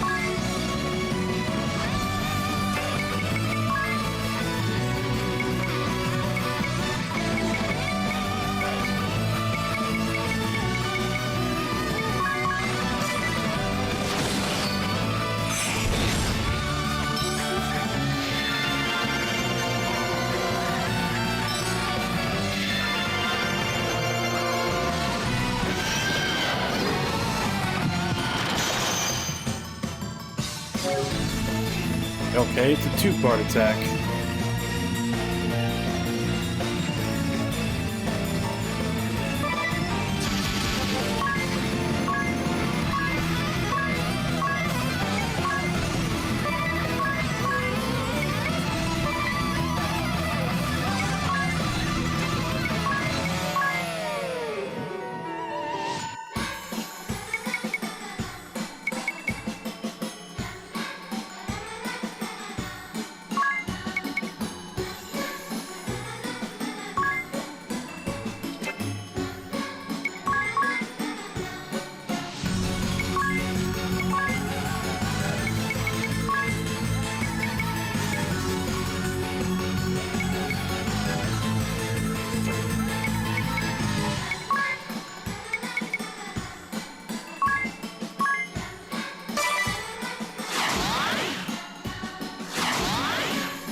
Of course, she doesn't get her counterattack though she's asleep now.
Well, Eddie is not getting a chance to do anything, but she is tanking all the hits for everybody else.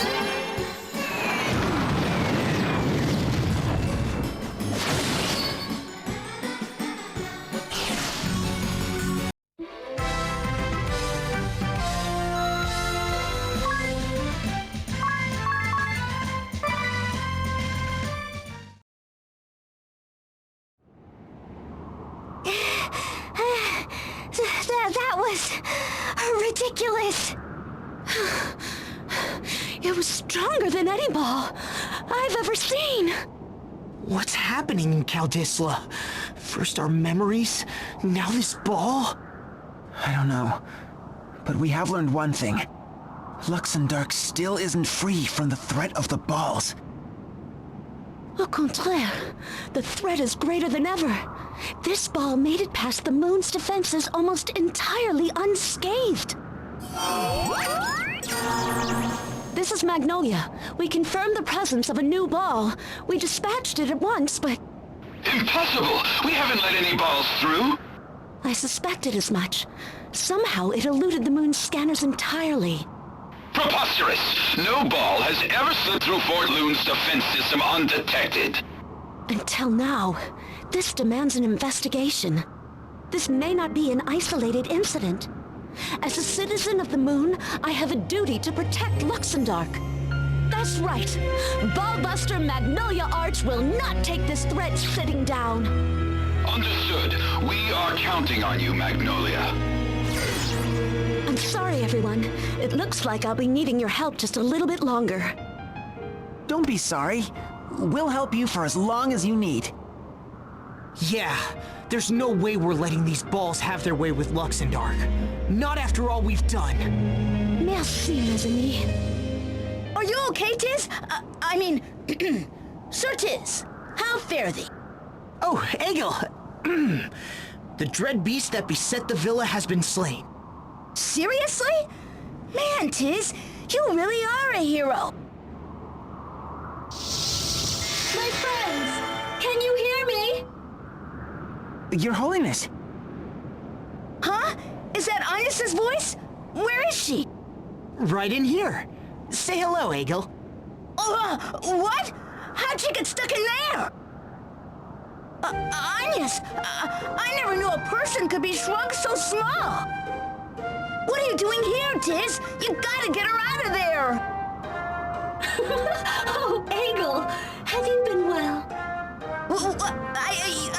Yeah. Wait, you're not in trouble? Oh, not any longer. Agnes, what's going on? I heard about your troubles in Kaldisla, or I should say, I remembered. So you'd forgotten Kaldisla too. I cannot explain these recent events, but they could have grave implications for our future. I am traveling to Kaldisla as we speak. Let us meet with the king together. Certainly, Your Holiness. We'll meet you at the castle. Whoa!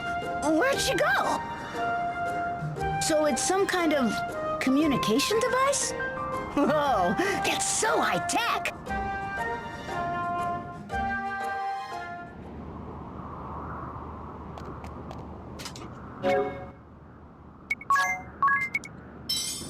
I definitely need to stock up on items. Oh, he's always there?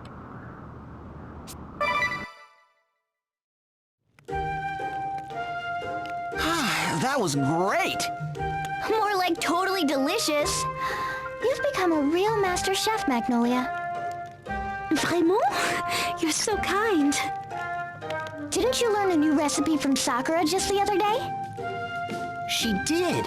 It started with Alfred's recipe, remember?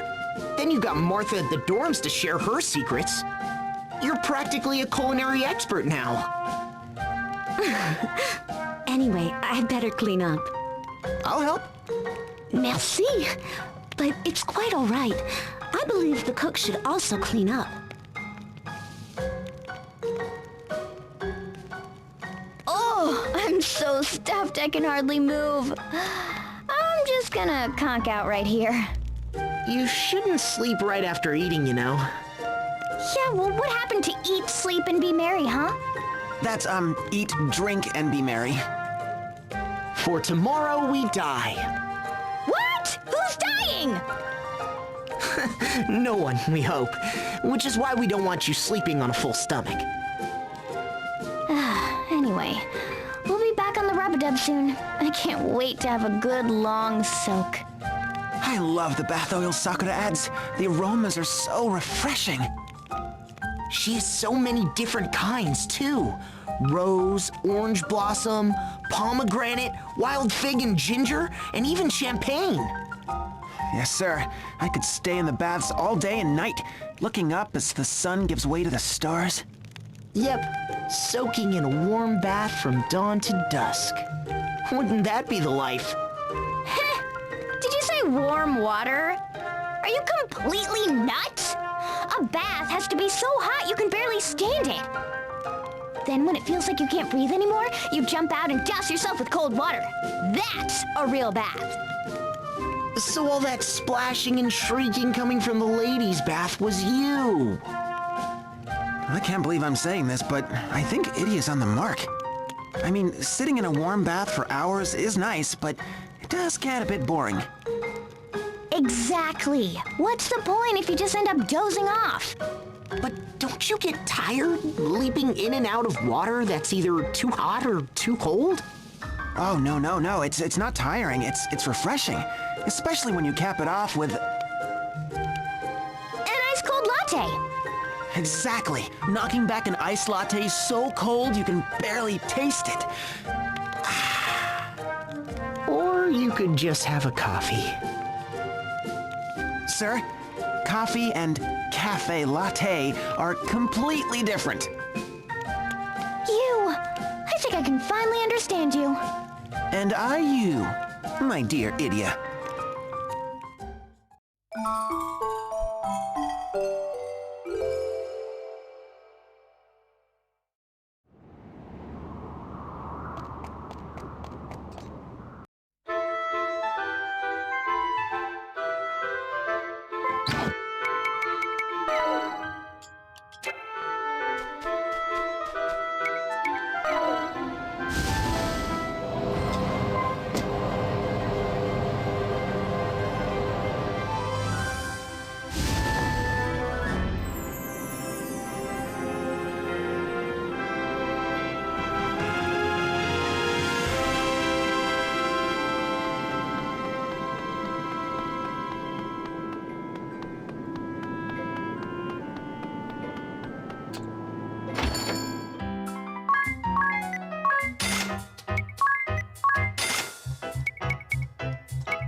Your Holiness, you're already here.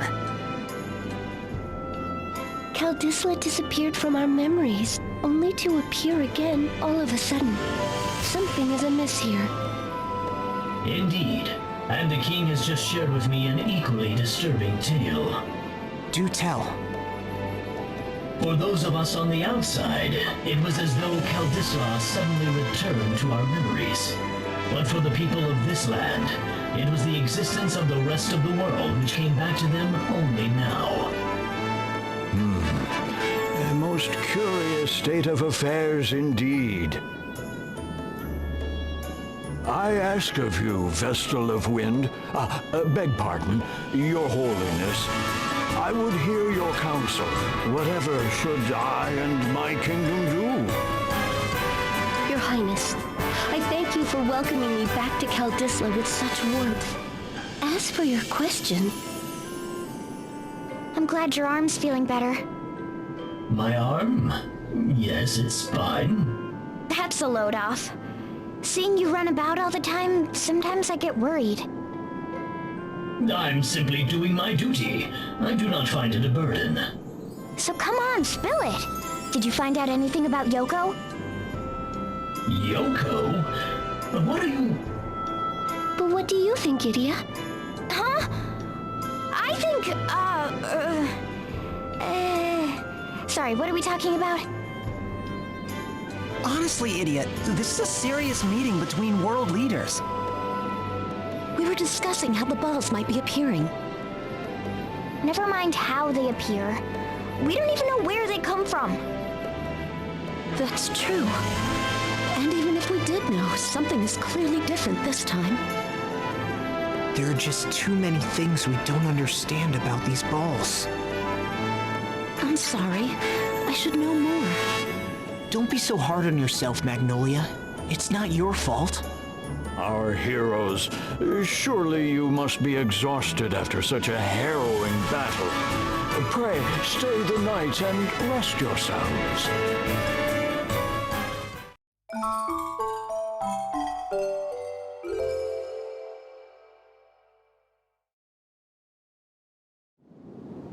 Quelle deception! And I call myself a ball buster. What do I truly know about the balls? I never even thought to ask. Please, don't blame yourself, Magnolia. I'm no better. I knew nothing about the true Crystal Guard. Nothing about my own brother. You. Thank you. Oh, there must be someone out there who can give us a clue, right? Do not judge a carrot by its leaves, nor a man by his words alone. True value is rarely apparent on the surface, you'll find. Ah! It's a ghost! My young friends, it would seem you have questions about the balls, and I may very well have answers. It is, well, comme ci, comme ça.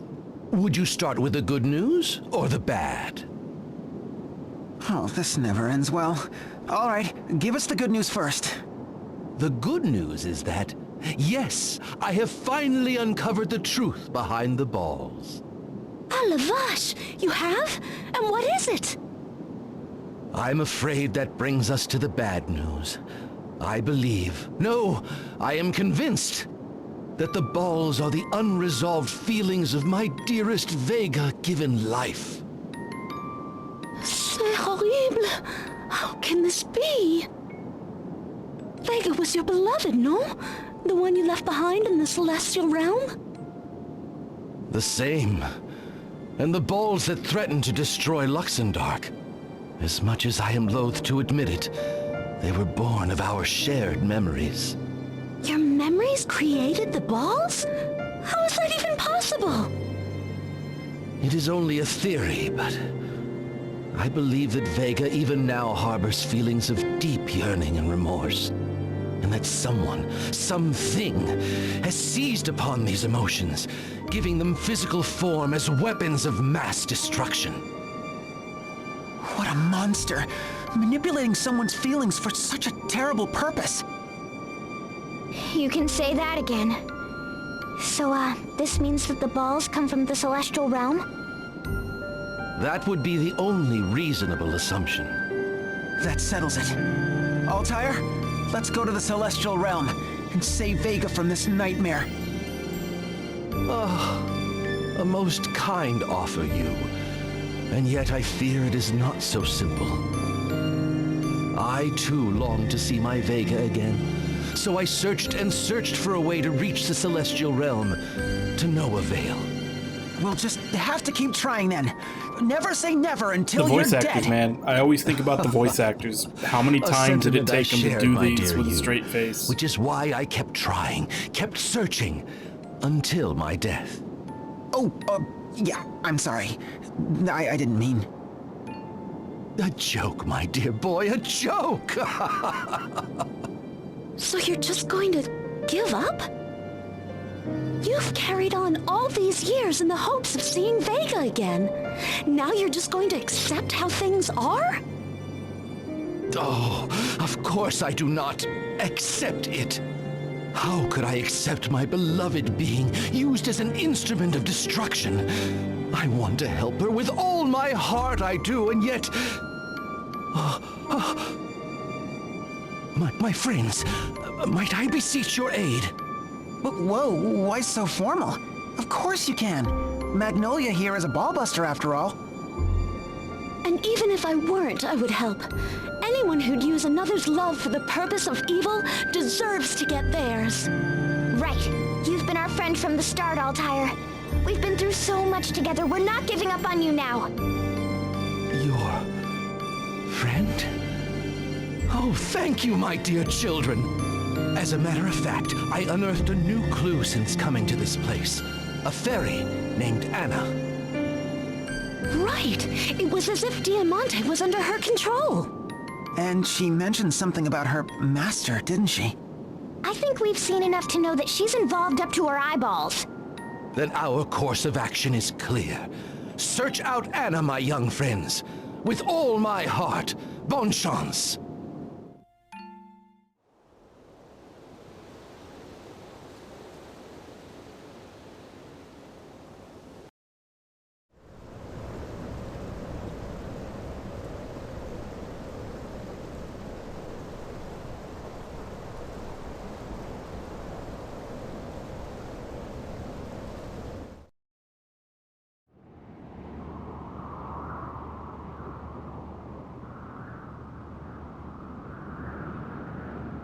It's always the fairies and that pit. So there was a path between Luxendark and the Celestial Realm right here. What a delightful surprise. I've been having so much fun taking out the moon that I never even thought to look for one. But this changes everything. Why, from a place like this, I can summon balls and balls galore. Those Moonies can't do a thing for Luxendark if my balls come through here. They'll be pumped and primed for battle.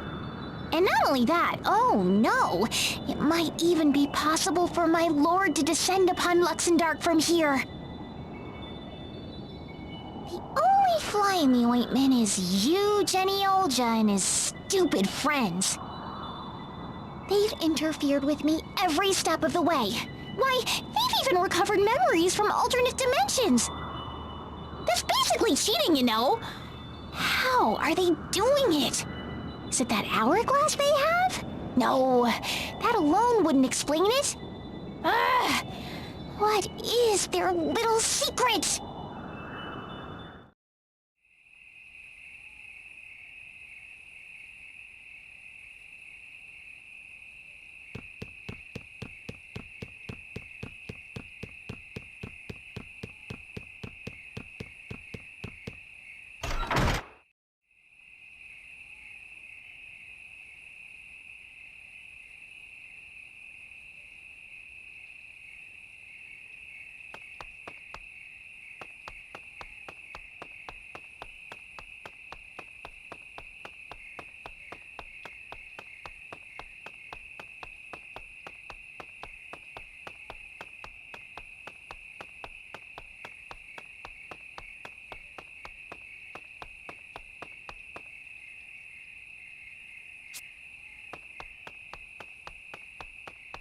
There's no indicator for where to go. Don't leave town, do I?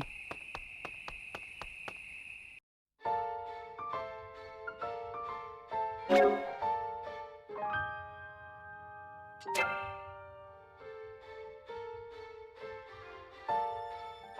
is a side quest, and I'm pretty sure that's the last one. That's also going to involve us beating all those monsters that are at the little pillars to get the moves for it. The yokai.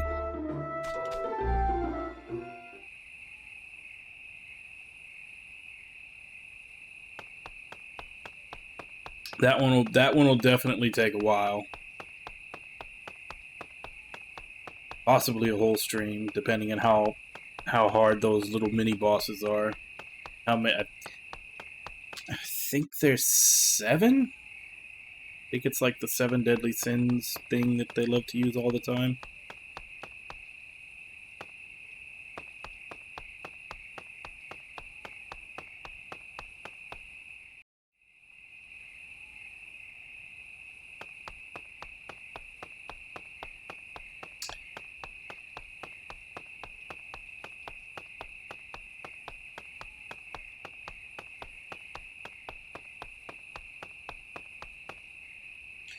Not seeing anything, but maybe I have to. Maybe it has to be morning.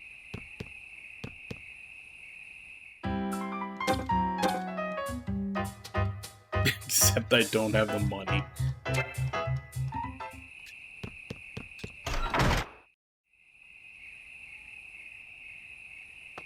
Alright, let's fight one battle and then go to sleep.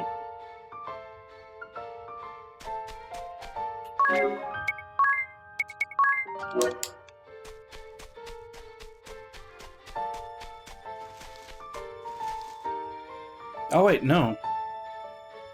It's literally just telling us to go to the Narende Cave already.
So even in the second game, it all comes back to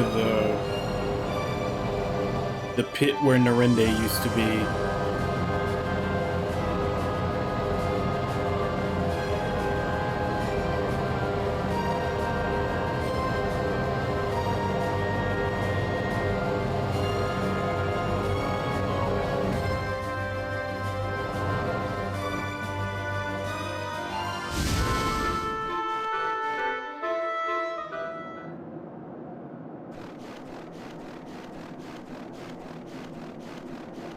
Oh, this was a long-ass dungeon, too. So we got this long-ass dungeon, and then defeating all the mini-bosses on top of it. Keystones are all in place. And yes, the door's unlocked. Ooh, what does that mean? My guess is someone must be inside. Let's have a look around. Be sure to wrap up warm, Magnolia. It's freezing inside. Granted, it was in the opposite order because we had to do all the mini-bosses to open the door and then come in here. But I remember the whole process of this castle and doing all the fights taking almost a whole stream. So that's probably what we'll be doing tomorrow. I don't know how this castle manages to be colder on the inside than the out. You've been here before, Edea? Yeah, with Agnes and Tiz. Look, what's that?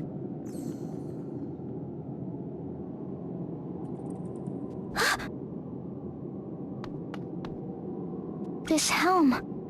Alternus!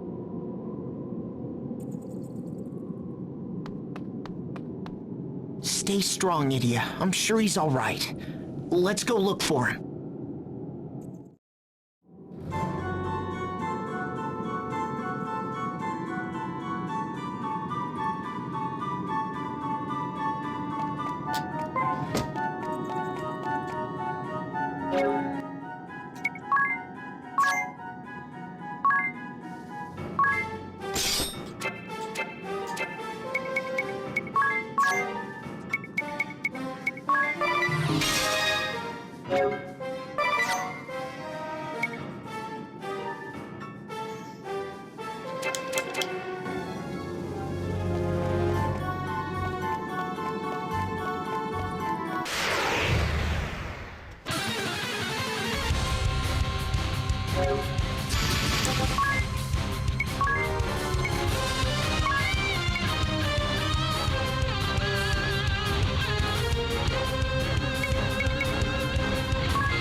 Yay, for enemies that counterattack every time you hit them and have a fuck ton of HP.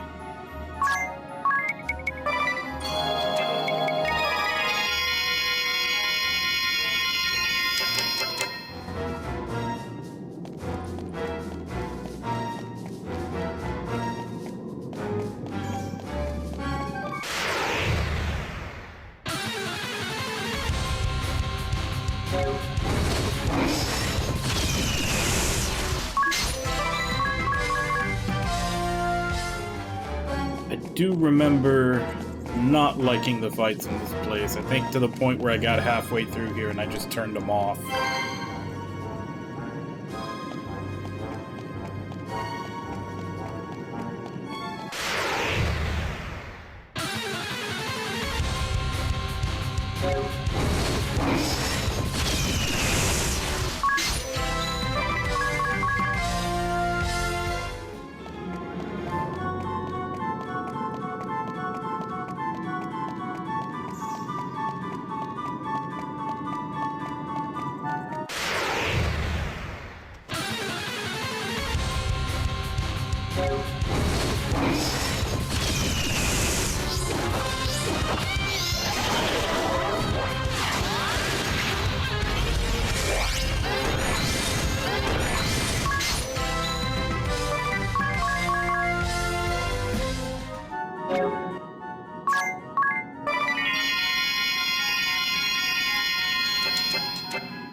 I'm thinking of doing the same. Because I'm over leveled. This is supposed to be from level 64 to 68. Just from doing all the side content, I'm already at 74. And yet these enemies are still an annoying pain in the ass. Look, this painting.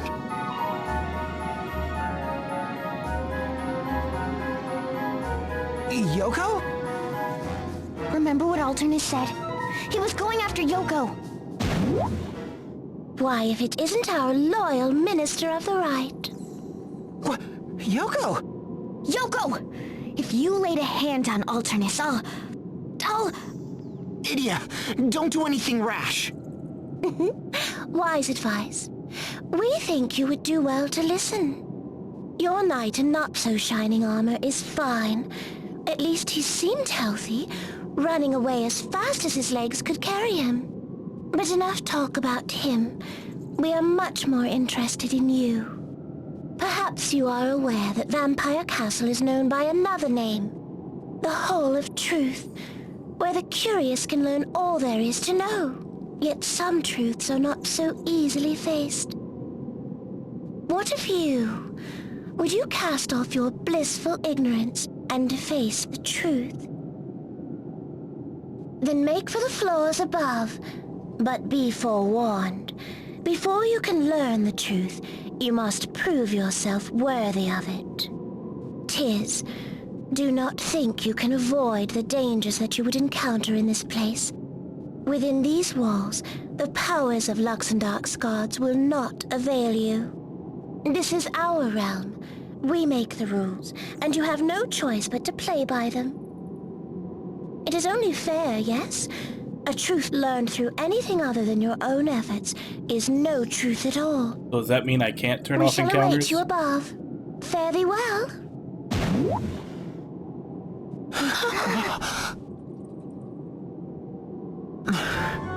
The truth? What is she talking about? Tiz, we don't have to do anything she says. But what about Alternus? At last it's working. Alternus! Thank heavens you're safe. Yes, it was a close call, but I made it. You should have known it was too much to handle by yourself. Do you have any idea how worried we were? Well,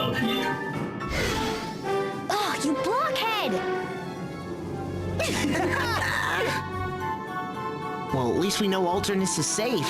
What should we do now? Well, I don't trust that girl at all. This could very well be a trap. That is a possibility, yes. But what if she's telling the truth?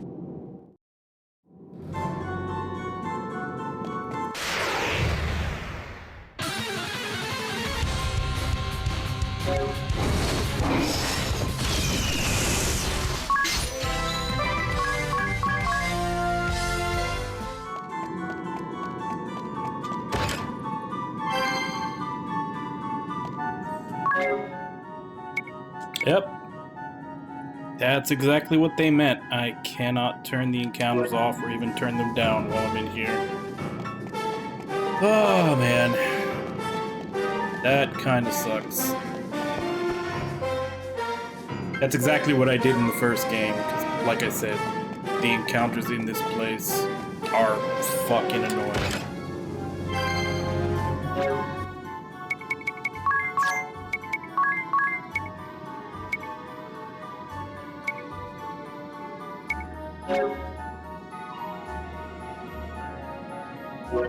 Makes you immune to charm. Nothing else that's worth keeping around just for that.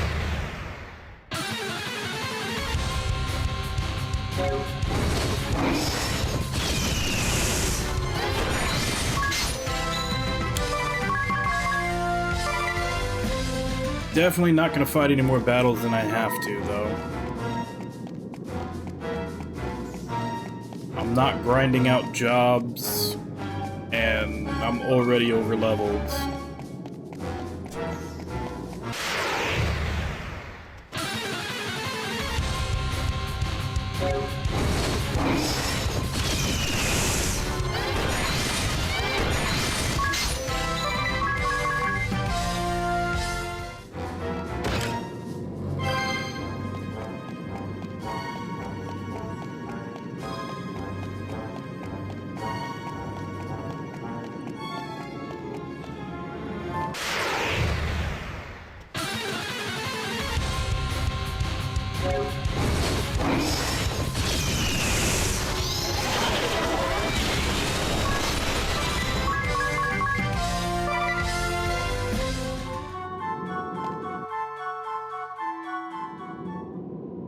We were wondering how long you meant to keep us waiting. But no matter, we shall keep our promise. This is the first truth. The tale of the ambitious man.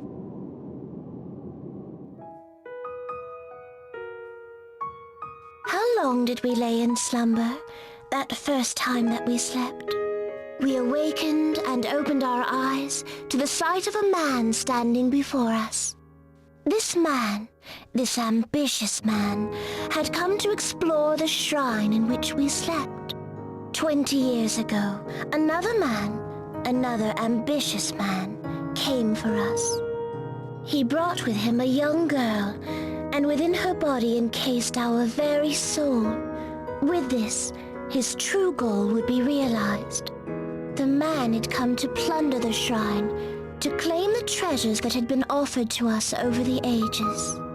His expedition a success, the man assembled his fleet and set sail for Gathlatio, blissfully ignorant of the truth that within the girl's chest slept the seed of a deadly plague. Fever struck her only days into the journey. With haste, the fleet made for the nearest port. The man wanted to continue, but the girl's grandfather, the owner of the fleet, forbade it. Fearing that the girl carried a deadly disease, he appealed to the church, demanding that the girl be quarantined. The ambitious man wished to take the girl and his treasures home. He petitioned to the church for permission to set sail. The leaders of the church, unable to reach a consensus, sent for an exorcist. This exorcist, a man by the name of Geist, would free the girl of whatever evil possessed her. Those who sought to keep the girl in town thought they could use the ritual as a pretense to delay the fleet's departure. The other camp believed that once the ritual was performed, she would be cured, and there would be no more reason to hold her. And so it came to pass that a compassionate man, a covetous man, a merciful man, an ambitious man, and a wise man reached their decision. A terrible decision, the most sinful in history. The ritual was performed and the ships were allowed to leave port. The merry fleet sailed on for Gathalotio, sowing the seeds of the plague across the realm. The name of that man, the ambitious man, who roused us from slumber, was none other than Greed Geniolja. Yes, your father. What? You're saying that my father caused the Great Plague? We promised you the truth, did we not? But why take our word for it? It is all here, writ in your father's own hand.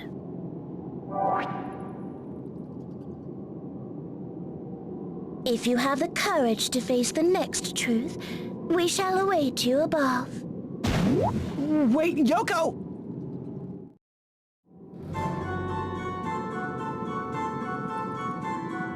Alright, well, here we're gonna have to call it. We've only gone up 2 floors. Can't remember how many there actually were, but let's step outside and save.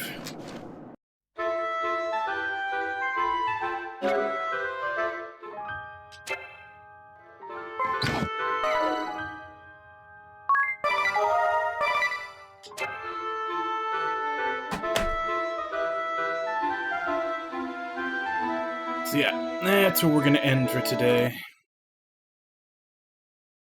Let's take a quick look just to see.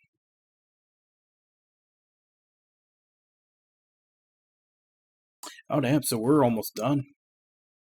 We basically have the castle of this, like the side quest, the castle where we get the last job.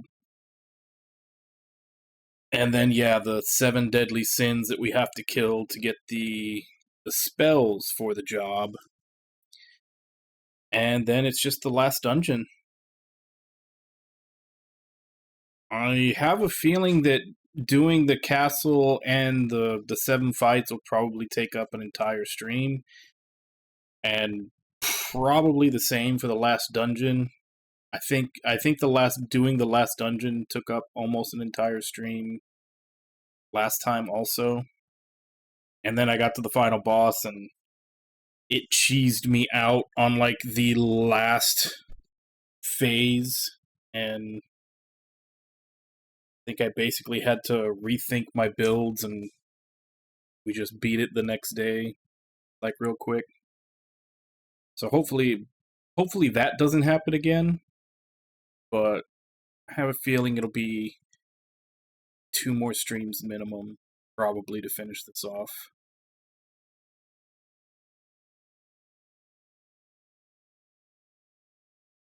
Yeah. So 2 streams minimum probably to finish this, and then probably on our last day of the week we'll start getting the extended ending for Mary Skelter 1 and 2, which that one I think also will take about 2 or 3 streams. Yeah. That was the longest part of it, was just all the cutscenes before and during the final boss. And so when we actually, like the next day, when I actually like tweaked my build and got it to where I could beat it pretty easily, at least we could skip past all that. Hell, like the first 2 forms I like basically killed in 1 turn, like a random encounter. I just braved with everybody, did damage, and knocked out the first 2 forms almost instantly. I think it was like the 3rd and 4th forms were the ones that I actually had to take slowly. I can't remember. Was it 3 or... I can't remember if it was 4 or 5 forms. But I know, like, the first two, it was just like, you know, hit a damage threshold, and I could do that, like, in one turn. Yeah, looking like bare minimum 2 more streams of this, possibly 2.5 or 3, depending on how long fighting all those mini bosses takes, as well as how long the final dungeon is. I just looked to see that the last dungeon is after we do, like, on the table of contents. I didn't look to actually see how long it was. So, yeah, we're almost done with this.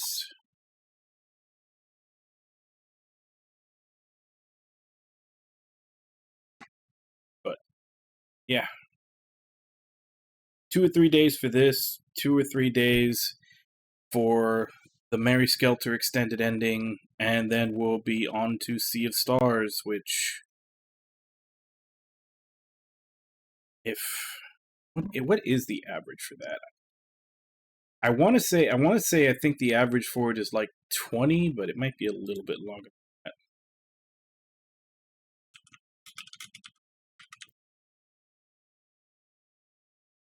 that. Okay. 28 main story, 35 main plus extra. Okay, so it's not as short as I thought. And just because of some things that I've heard, I am probably going to just, like, flat out start the game going by a guide for what the hell are the collectible things that you have to get the true ending? There's like a shit ton of little things hidden all over the game that you need for the...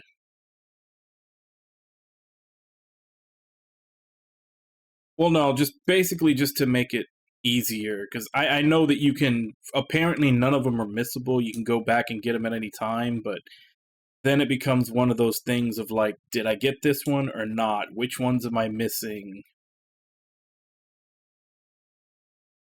I forget what they're called, just these little collectible things that you have to find throughout the game, and you have to have all of them to get the best ending. Something like that. So I'll probably just pull up a list of those and kind of check them off as I'm going. Oh, they are? Huh. I had heard that they... That's one of the things that, like, even that's one of the whole reasons why I was going to use the guide, is that I saw somewhere that someone was saying that, like, there's not even an icon for them, like, they're completely hidden.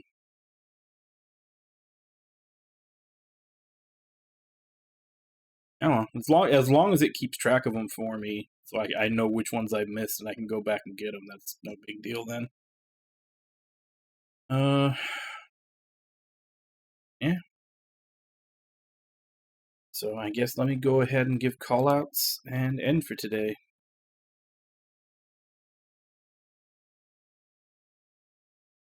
Maybe. I guess I just read a bad comment or something. Someone was saying the fact that, like, they're completely hidden, like, you never know which ones you miss or anything. I guess if they just miss that, then I'll just make sure that I get that then. Alright. So, Ragna, Wabon, Beard, Fire, Haideru, Kaz. Thank you all for coming in and chatting with me while I play. And thank you, Murgerger, for the follow. Still not sure if that's a legitimate follow or if someone made an alt for the joke, but either way, thank you very much for the follow. And thank you to anybody else who may have been lurking or watching. It's always appreciated. So we will continue with this tomorrow. Tomorrow's stream will probably be almost entirely dedicated to the Vampire Castle and fighting all the mini-bosses after.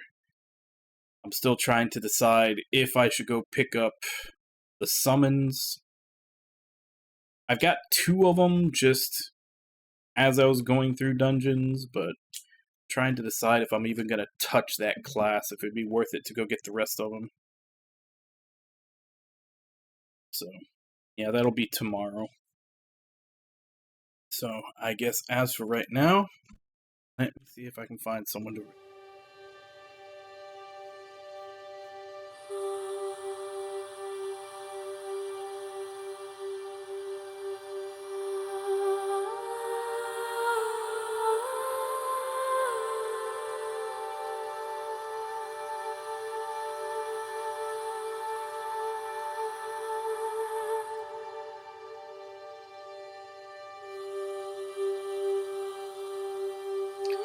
You know what Ragnar brought up earlier today about Grandia 3, and it looks like Jack is playing Grandia 2. So let's go ahead and raid her. So, as per usual, let's go ahead and jump in, say hi, hope to see you all next time, and until then. Bye-bye, everybody!